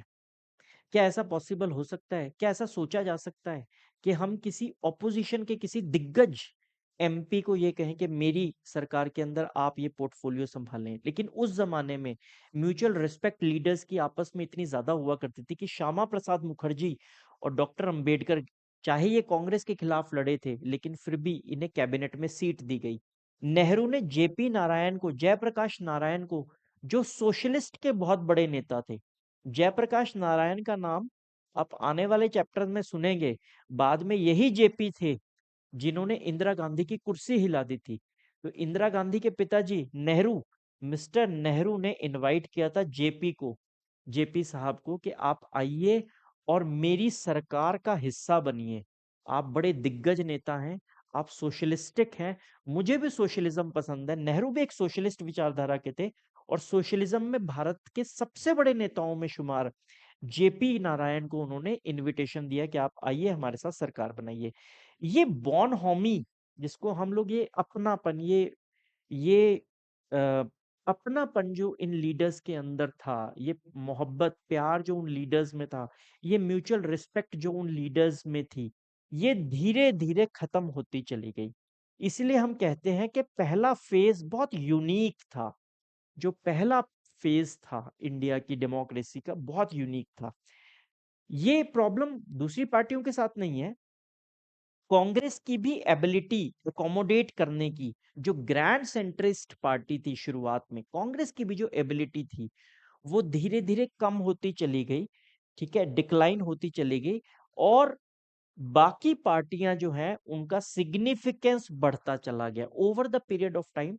जो और पार्टियां हैं, जो ऑपोजिशन पार्टियां, वो उनका ग्राफ बढ़ता चला गया और कांग्रेस का जो ग्राफ है वो धीरे धीरे गिरता चला गया। और जिस वजह से आने वाले समय में डेमोक्रेसी जो है वो काफी ज्यादा स्टेबल होनी शुरू हुई और मल्टी पार्टी रूल जो है इंडिया के अंदर, मल्टी पार्टी डेमोक्रेसी जो है वो स्टेब्लिश होती चली गई।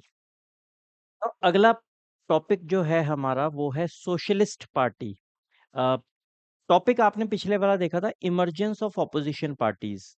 बहुत सारी ऑपोजिशन पार्टीज कांग्रेस के टाइम में भी थी और आज के भारत में भी बहुत सारी ऑपोजिशन पार्टीज है, लेकिन आज हम लोग उस जमाने की इंपॉर्टेंट ऑपोजिशन पार्टीज की बात करेंगे। तो उनमें से सबसे पहली जो ऑपोजिशन पार्टी है वो है सोशलिस्ट पार्टी। बहुत इंपॉर्टेंट पार्टी है ये। ऐसा इसलिए क्योंकि आज के टाइम की बहुत सारी क्षेत्रीय पार्टियां, रीजनल पार्टीज जो हैं, वो इसी पार्टी से डिराइव्ड है। सोशलिस्ट इसका मतलब ये जो पर्टिकुलर पार्टी है, थोड़ा ध्यान दीजिएगा सीयूईटी के लिए और कॉन्सेप्ट बिल्डिंग के लिए। सोशलिज्म, ये पार्टी सोशलिज्म को अडॉप्ट करके चलती है। सोशलिज्म का मतलब कि सबका भला, गरीब का भला, गरीब को, पिछड़े लोगों को, मार्जिनलाइज्ड सेक्शंस को आगे रखना है और उनके हिसाब से पॉलिसीज बनानी है। मास को ओरिएंट रखना है, मास को सेंटर में रखना है। ऐसी पार्टी है सोशलिस्ट पार्टी। तो सोशलिज्म का जो इम्पैक्ट है, जो सोशलिज्म है, वो पूरी दुनिया में 1920s और 30s के अंदर फैलना शुरू हुआ। जो नेहरू थे वो भी सोशलिस्टिक विचारधारा के थे और कहीं ना कहीं 1956 की जो हमारी पॉलिसीज थी, इकोनॉमिक पॉलिसीज, वो भी सोशलिस्टिक थी। तो ध्यान दीजिएगा ये पार्टी किस लिए बहुत इंपॉर्टेंट बनी। सबसे पहली बात कि Congress socialist party, CSP, Congress socialist party, यानी कि ये पर्टिकुलर पार्टी कांग्रेस के अंदर ही इम्बाइब्ड थी, कांग्रेस का ही पार्ट थी। 1934 के अंदर जो कांग्रेस के यंग लोग हैं, जो यंग ब्रिगेड थी कांग्रेस की, उन्होंने इस पार्टी को बनाया, यंग ब्रिगेड ने इस पार्टी को बनाया और ये पूरे तरीके से गांधीयन फिलॉसफी पर थी। गांधीयन फिलॉसफी क्या कहती है? छोटी फैक्ट्रियां लगाओ, घरों के अंदर फैक्ट्रियां लगाओ, घरों के अंदर काम करो, विलेज की रिपब्लिक्स को डेवलप करो, पंचायतों को उठाओ। तो ये इस विचारधारा के ऊपर काम करती थी और ये गरीब की वॉइस बनने की कोशिश कर रही थी। जो पुअर, पिछड़े, मार्जिनलाइज्ड सेक्शंस है, उनकी आवाज बनने की कोशिश कर रही थी ये पर्टिकुलर पार्टी। लेकिन 1948 के अंदर कुछ हुआ। 1948 के अंदर कांग्रेस ने अपनी ड्यूअल सिटीजनशिप खत्म कर दी। ड्यूअल सिटीजनशिप, या हम लोग, सिटीजनशिप गलत वर्ड है, ड्यूअल मेंबरशिप उन्होंने खत्म कर दी। क्या खत्म कर दी? ड्यूअल मेंबरशिप, यानी कि या तो आप कांग्रेस का पार्ट बन सकते हो या फिर कांग्रेस का पार्ट नहीं हो सकते। ऐसा नहीं हो सकता कि आप कांग्रेस के अंदर किसी और दल को ज्वाइन करके रखो। फैक्शनिज्म, फैक्शनलिज्म के अगेंस्ट, जो हमने अभी डिस्कस किया था ना, फैक्शंस, फैक्शंस के अगेंस्ट में ये उनका एक उन्होंने अपने कॉन्स्टिट्यूशन में बदलाव किया कि अब ड्यूअल मेंबरशिप नहीं होगी, या तो आप कांग्रेस का पार्ट है या फिर नहीं है। तो इसके चलते सोशलिज्म, जो सोशलिस्टिक पार्टी है, उसने अपने रास्ते अलग कर लिए और वो अलग से एक पार्टी बन गई हमारे हिंदुस्तान के अंदर। सोशलिस्टिक पार्टी का जो एजेंडा था, सोशलिस्टिक पार्टी का एजेंडा था, वो था, वो सोशलिज्म लेकर आना चाहते थे लेकिन डेमोक्रेटिक तरीके से लेकर आना चाहते थे। ये अपने आप में बहुत यूनिक चीज है। अभी हमने लेक्चर में पढ़ा था ईएमएस नंबूरी पाद के बारे में। जो कम्युनिज्म लेकर आना चाहते थे वो डेमोक्रेटिक तरीके से लाना चाहते थे। यहाँ पर सोशलिज्म लाने की कोशिश हो रही है और वो भी डेमोक्रेटिक तरीके से। जबकि अगर पूरी दुनिया का इतिहास आप पढ़ेंगे तो सोशलिज्म और डेमोक्रेसी को अलग-अलग रखा जाता है। ये एक दूसरे के साथ फिट नहीं बैठते। कम्युनिज्म और डेमोक्रेसी को अलग-अलग रखा जाता है। ये एक दूसरे के साथ सेट नहीं बैठते। लेकिन फिर भी हमारे यहाँ के हिंदुस्तान के एक्सपेरिमेंट्स ही बड़े विचित्र थे। हम लोग कह रहे थे जो मर्जी आइडियोलॉजी ले आओ, लेकिन डेमोक्रेसी के साथ कोई कॉम्प्रोमाइज़ नहीं होगा। ये हम लोगों ने right in the beginning assume कर लिया था, डेमोक्रेसी तो रहेगी। फिर चाहे तुम सोशलिज्म लेकर आओ, डिक्टेटरशिप भी अगर लेकर आओगे तो भी तुमको डेमोक्रेटिक तरीके से आएगी तो मंजूर है, नहीं तो मंजूर नहीं है। मतलब कि कोई भी आइडियोलॉजी हो, वो डेमोक्रेटिक तरीके से ही होनी चाहिए। तो ये 2 अलग-अलग चीज़ें, लेकिन फिर भी दोनों जो हैं उनमें एक सामंजस्य बिठाया गया। और सोशलिज्म ने सोशलिस्टिक पार्टी ने क्या किया, उसने कम्युनिज्म से भी दूरी बनाई, क्योंकि सोशलिज्म का और कम्युनिज्म का गहरा रिश्ता है। सोशलिज्म और कम्युनिज्म का एक गहरा अटूट नाता है। और दूसरी तरफ है कांग्रेस। कांग्रेस एक तरह से राइटिस्ट पार्टी थी। कांग्रेस क्या थी, एक मतलब assumption ये थी कि कांग्रेस एक राइटिस्ट पार्टी है, जबकि कम्युनिज्म और सोशलिज्म लेफ्टिस्ट विचारधारा पर है। तो सोशलिस्टिक पार्टी जो डेमोक्रेटिक तरीके से आना चाहती थी, वो एक बैलेंस मेंटेन कर रही थी। ना तो वो कांग्रेस की तरह राइटिस्ट झुकी हुई थी, ना ही वो कम्युनिज्म की तरह पूरे तरीके से लेफ्टिस्ट थी। वो बैलेंस्ड अप्रोच हासिल करके बैठी हुई थी। 1952 के चुनाव हुए और बहुत कुछ हासिल नहीं कर पाई। सोशलिस्टिक पार्टी को कुछ बहुत बड़ी सफलता हासिल नहीं हुई। कुछ एक इलाकों में ही दबकर वो पार्टी जो है वो रह गई। और 1955 के बाद कुछ ऐसा हुआ कि सोशलिस्टिक पार्टी के नीचे से, पैरों के नीचे से ज़मीन खिसक गई। क्या हुआ 1955 में? 1955 के अंदर कांग्रेस ने अपने कॉन्स्टिट्यूशन में, अपने एजेंडा के अंदर, अपने ऑर्गेनाइजेशनल स्ट्रक्चर के अंदर सोशलिज्म को एक ऑब्जेक्टिव मान लिया। कांग्रेस ने खुद ही सोशलिज्म को एक ऑब्जेक्टिव मान लिया अपने अंदर। तो जो रही बची-खुची कसर थी, वो भी यहाँ खत्म हो गई। सोशलिस्टिक पार्टी के लिए अब सस्टेन कर पाना मुश्किल था, क्योंकि जो उनका फोकस एरिया था सोशलिज्म, वो सबसे बड़ी ग्रैंड सेंट्रिस्ट पार्टी कांग्रेस ने अपने अंदर ही इंक्लूड कर लिया। इसके बाद क्या हुआ? इसके बाद सोशलिस्टिक पार्टी बहुत बार मर्जर्स हुए, स्प्लिट्स हुए। बहुत सारी पार्टियाँ, जैसे यहाँ पर लिखा हुआ है किसान मजदूर प्रजा पार्टी, जिसको हम केएमपीपी बोलते हैं, प्रजा सोशलिस्ट पार्टी, संयुक्त सोशलिस्ट पार्टी, ऐसी बहुत सारी पार्टीज़ जो हैं, उसमें डिवाइड होती चली गई। टूटती चली गई, बनती चली गई। बहुत बड़े-बड़े दिग्गज नेता इसके साथ जुड़े। जयप्रकाश नारायण, हमने अभी थोड़ी देर पहले इनके बारे में डिस्कस किया था, जयप्रकाश नारायण के बारे में, जेपी के बारे में। जेपी मूवमेंट के बारे में हम लोग आगे भी पढ़ेंगे। सोशलिज्म के सबसे बड़े नेता थे। अच्युत पटवर्धन, अशोक मेहता, आचार्य नारायण देव, ये हैं आचार्य नारायण देव, बहुत बड़े दिग्गज नेता थे। राम मनोहर लोहिया और एसएम जोशी, ये सब दिग्गज नेता थे। किसके? सोशलिस्टिक पार्टी थे। और बहुत सारी सोशलिस्टिक पार्टीज जो हैं वो कन्वर्ट होगी। आज के टाइम में आपने नाम सुना होगा लालू प्रसाद यादव का। वो भी, उनकी पार्टी जो है आरजेडी, वो भी किसी जमाने में सोशलिस्टिक पार्टी का हिस्सा थी। आपने नाम सुना होगा अखिलेश यादव या मुलायम सिंह यादव जी का। वो भी, उनकी सपा जो है वो भी किसी ज़माने में सोशलिस्टिक पार्टी थी।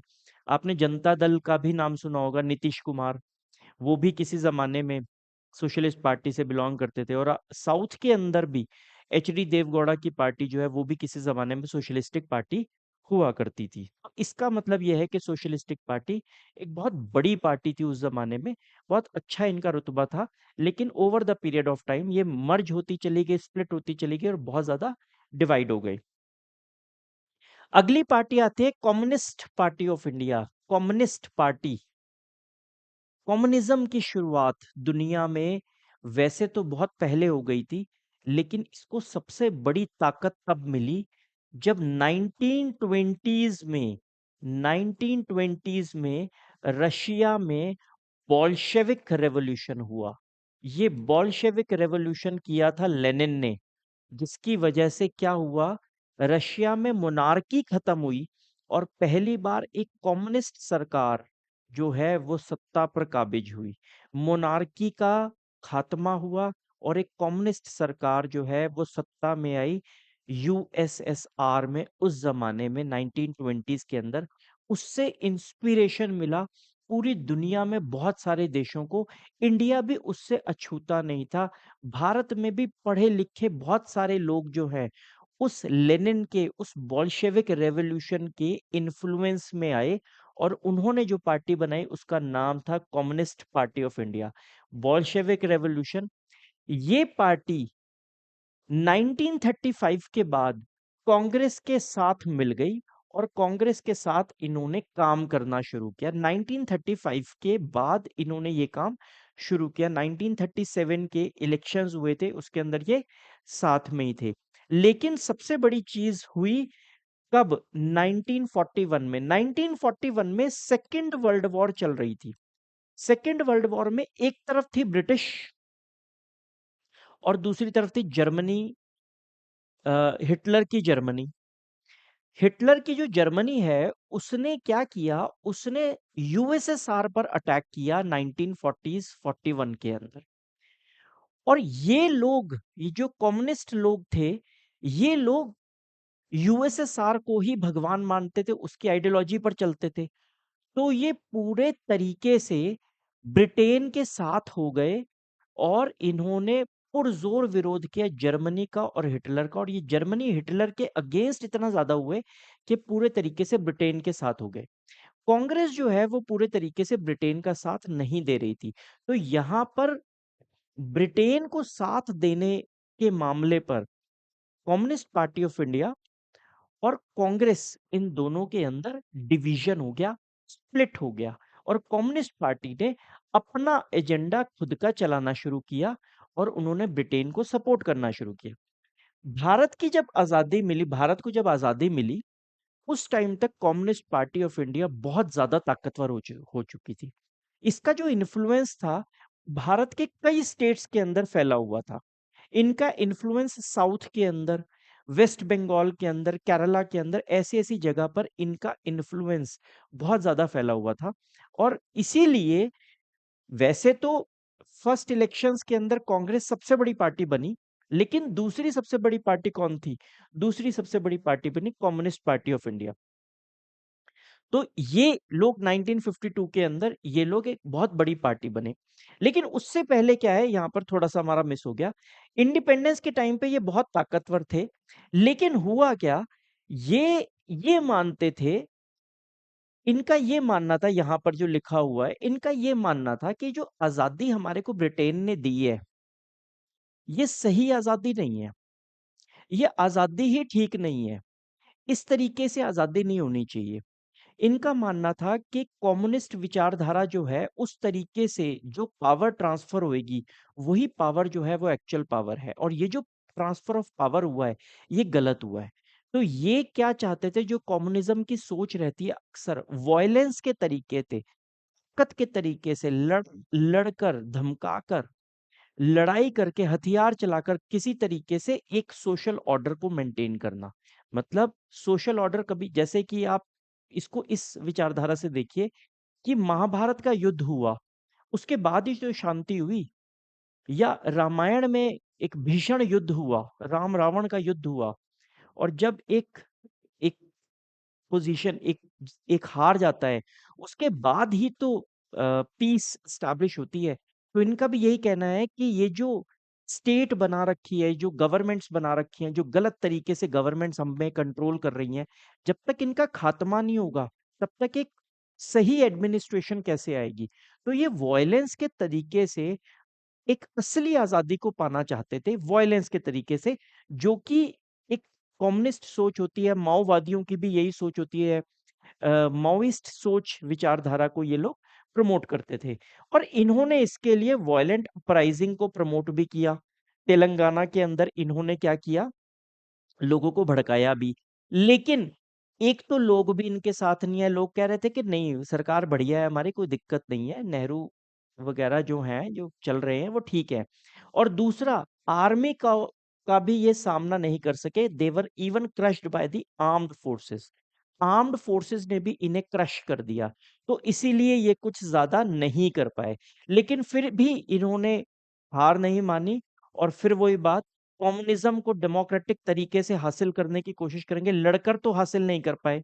तो चलो, हमारी डेमोक्रेसी की खास बात यही है, कॉन्सेप्ट बिल्डिंग करना सीयूईटी के लिए, दिमाग में रखना ये चीजें। हमारी डेमोक्रेसी की सबसे खास बात, जिसके लिए पूरी दुनिया हमारी डेमोक्रेसी की प्रेज करती है, वो यही है कि झगड़ा हो, लड़ाई हो, जैसे मर्जी, जो मर्जी आइडियोलॉजी हो, लेकिन बाद में हम लोग डेमोक्रेटिक तरीके से चलते हैं। तो इन लोगों ने कहा कि लड़ाई करके माओवादियों के तरीके से तो हम लोग उस ऑर्डर को एस्टैब्लिश नहीं कर पाए जिस ऑर्डर को हम लोग एस्टैब्लिश करना चाहते हैं, चलो डेमोक्रेसी के तरीके से ही ट्राई किया जाए।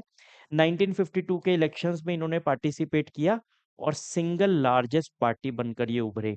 इनके जो बड़े नेता हैं उनके नाम नोट कर लीजिए, मिस्टर ए के गोपालन, ये है ए के गोपालन, एस ए डांग, ईएमएस नंबूरीपाद का नाम हम लोगों ने अभी थोड़ी देर पहले डिस्कस किया था। 1957 केरला के इलेक्शंस, पहले नॉन कांग्रेस के चीफ मिनिस्टर बने थे, नेहरू को पटखनी दी थी, बाद में नेहरू ने इनकी सरकार गिरा दी थी, जो बहुत गलत किया था उन्होंने।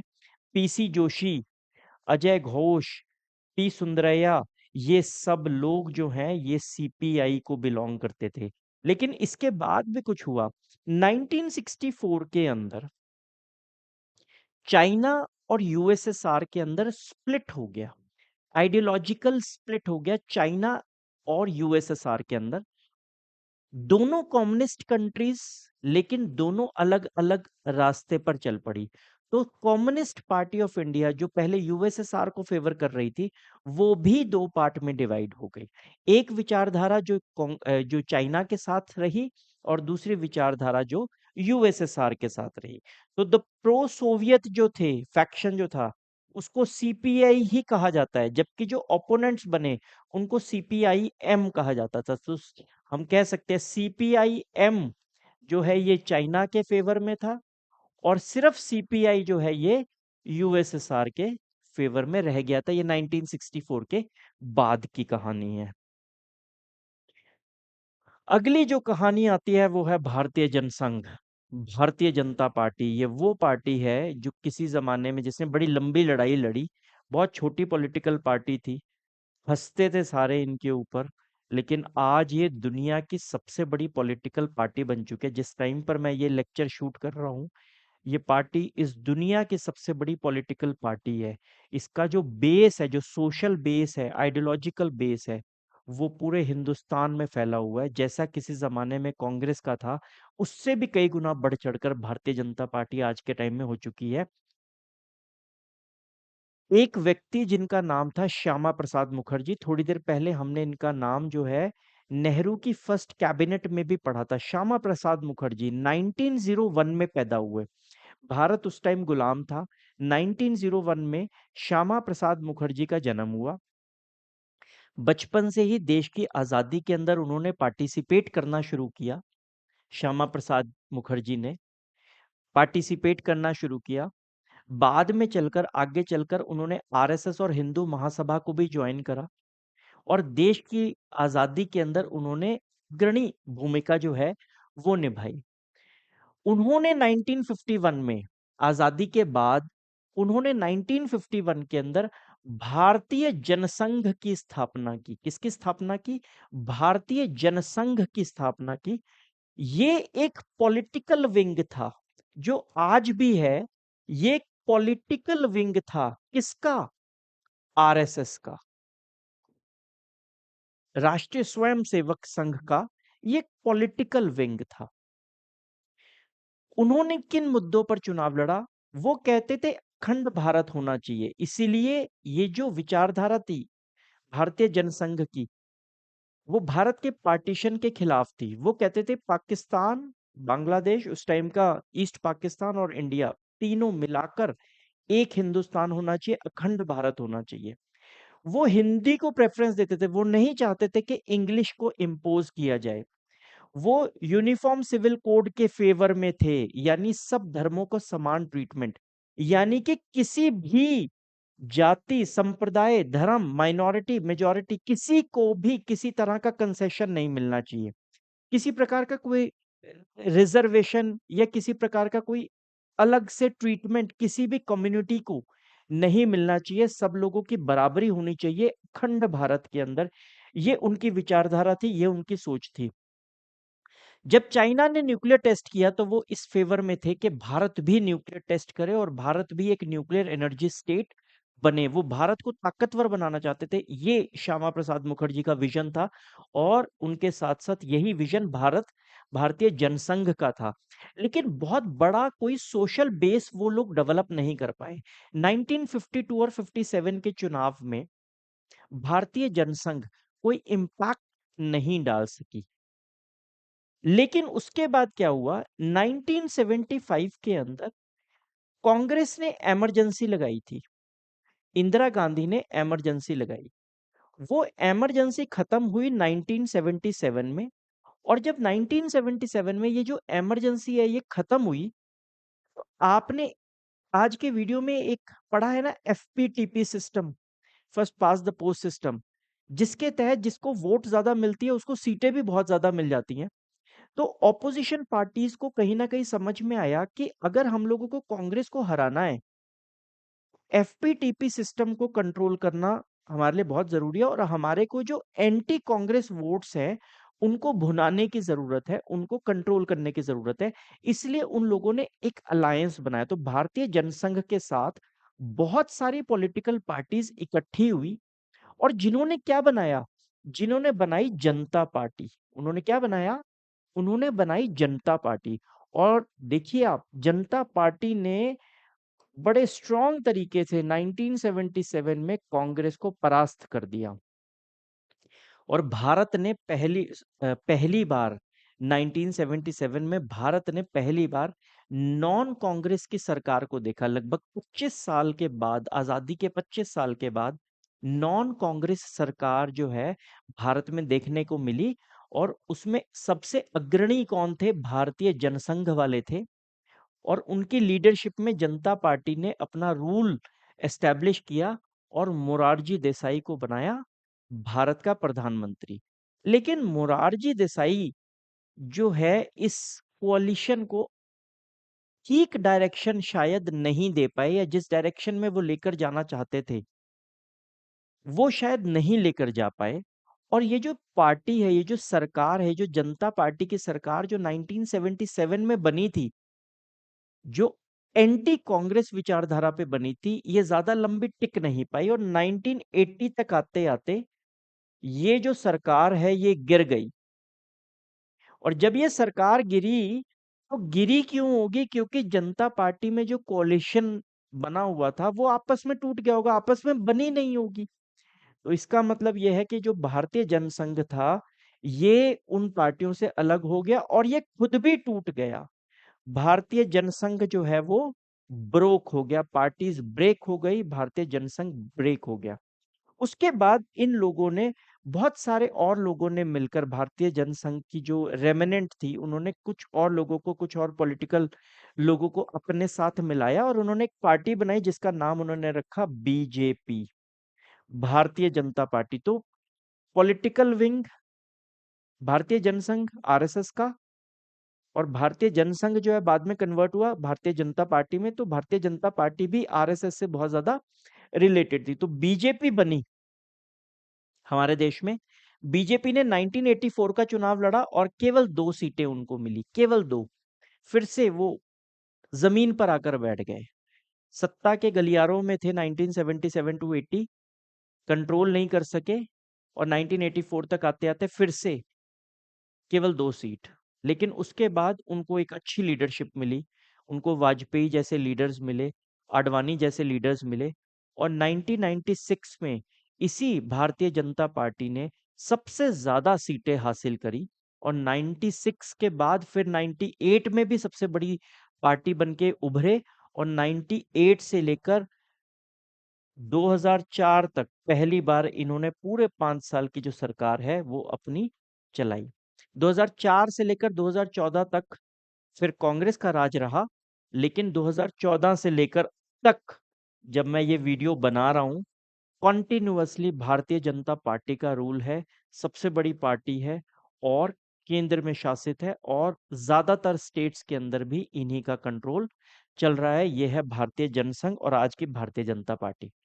अगली पार्टी आती है स्वतंत्र पार्टी।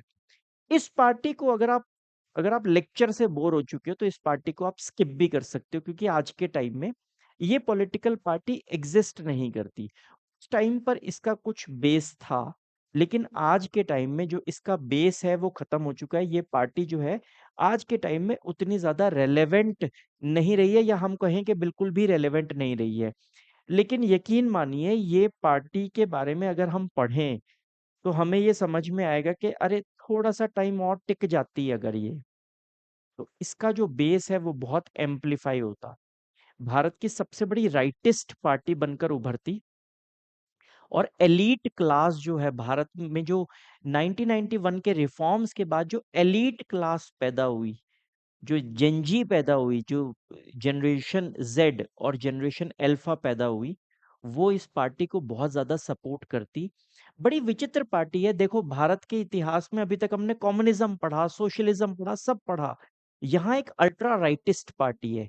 क्या थी स्वतंत्र पार्टी? 1959 के अंदर ये पार्टी बनी। इस पार्टी को बनाया था सी राजगोपालाचारी ने। C Rajagopalachari exam point of view से बहुत जरूरी है। भारत के पहले इंडियन गवर्नर जनरल। आजादी के बाद लॉर्ड माउंटबेटन के जाने के बाद, मतलब लॉर्ड माउंटबेटन अ, जब हमारे वाइसरॉय नहीं रहे थे, तो भारत का एक बंदा वाइसरॉय बनाया गया था। कौन बनाए गए थे? श्री राजगोपालाचारी। इनको राजा जी बुलाते थे, इसलिए मैंने शॉर्ट में लिख दिया राजा जी।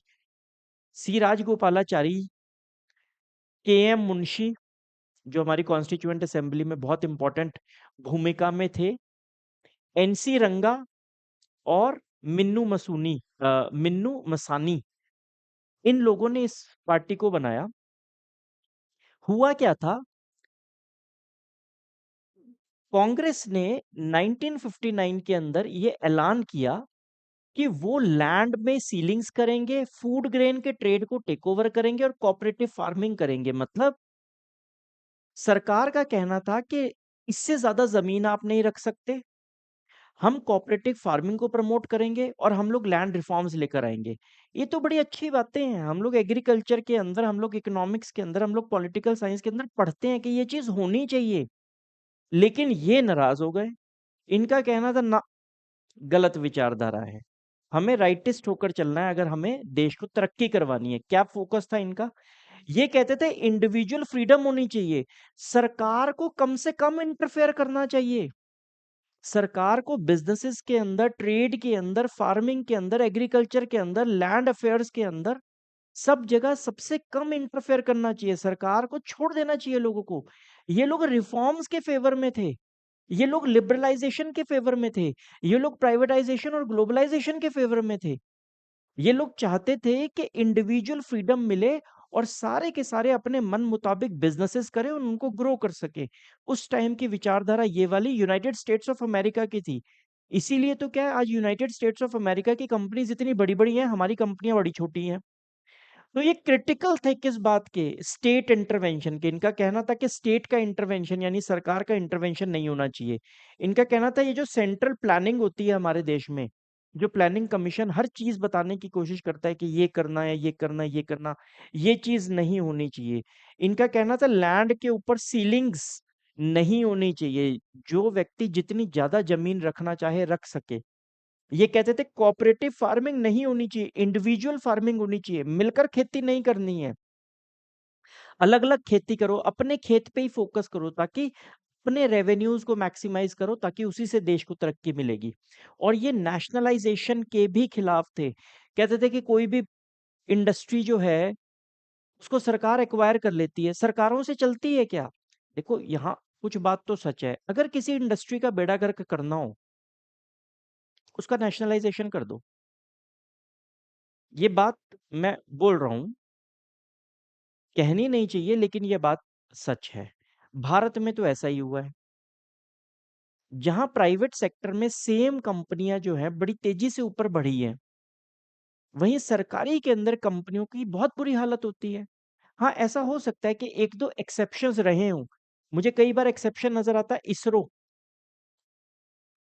या और भी कई ऑर्गेनाइजेशंस मुझे ऐसी दिखती हैं जिन्होंने बहुत अच्छा काम किया, या फिर हम लोग स्टेट बैंक ऑफ इंडिया की बात करें, या ऐसी कुछ ऑर्गेनाइजेशंस हैं जिन्होंने बहुत अच्छा काम किया है।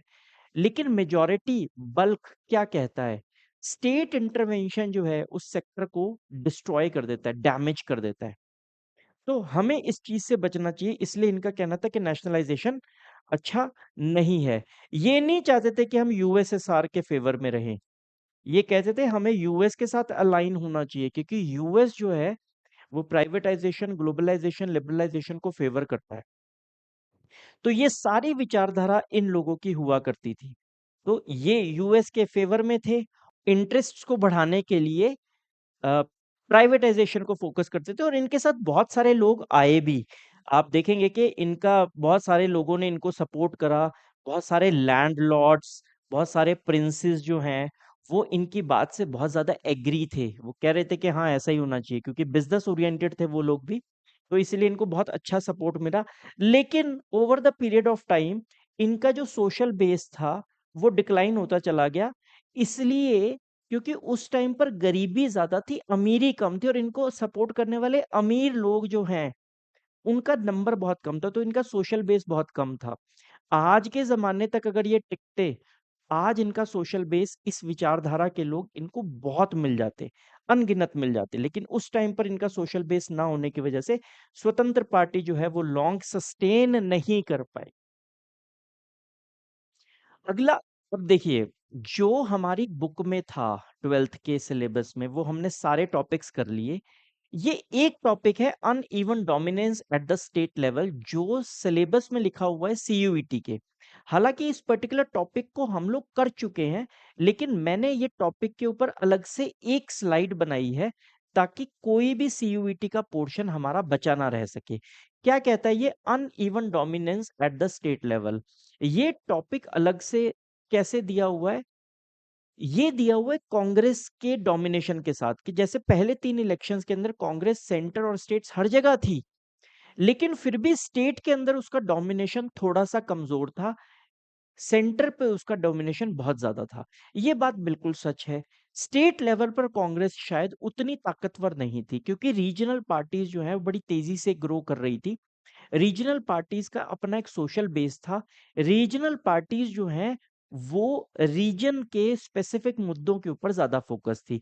कुछ एक एग्जांपल्स हम लोग देखते हैं। लोकसभा में तो बहुत ताकतवर थी, लेकिन यूनिफॉर्म नहीं थी स्टेट्स के अंदर। जैसे केरला का एग्जांपल 1957 में हम लोगों ने देखा, ईएमएस नंबूरी पाद का, ये सीएम बने, कौन सी पार्टी से थे? कम्युनिस्ट पार्टी ऑफ इंडिया से। तो कम्युनिस्ट पार्टी जो है वो सत्ता में आई और उन्होंने कांग्रेस को हराया। मद्रास की अगर हम बात करें, मद्रास मतलब आज के टाइम का तमिलनाडु, कभी भी तमिलनाडु ने कांग्रेस या बीजेपी को एक्सेप्ट ही नहीं करा।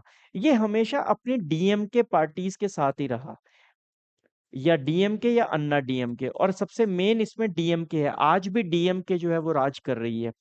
कभी भी हमारी बीजेपी, कांग्रेस, जो नॉर्थ इंडियन की पार्टीज, मतलब जो हिंदी भाषी प्रदेशों के अंदर जो पार्टीज ज्यादा डोमिनेंट रही हैं, वो कभी भी मद्रास या तमिलनाडु के उन रीजन्स के अंदर अपना कंट्रोल नहीं कर पाई।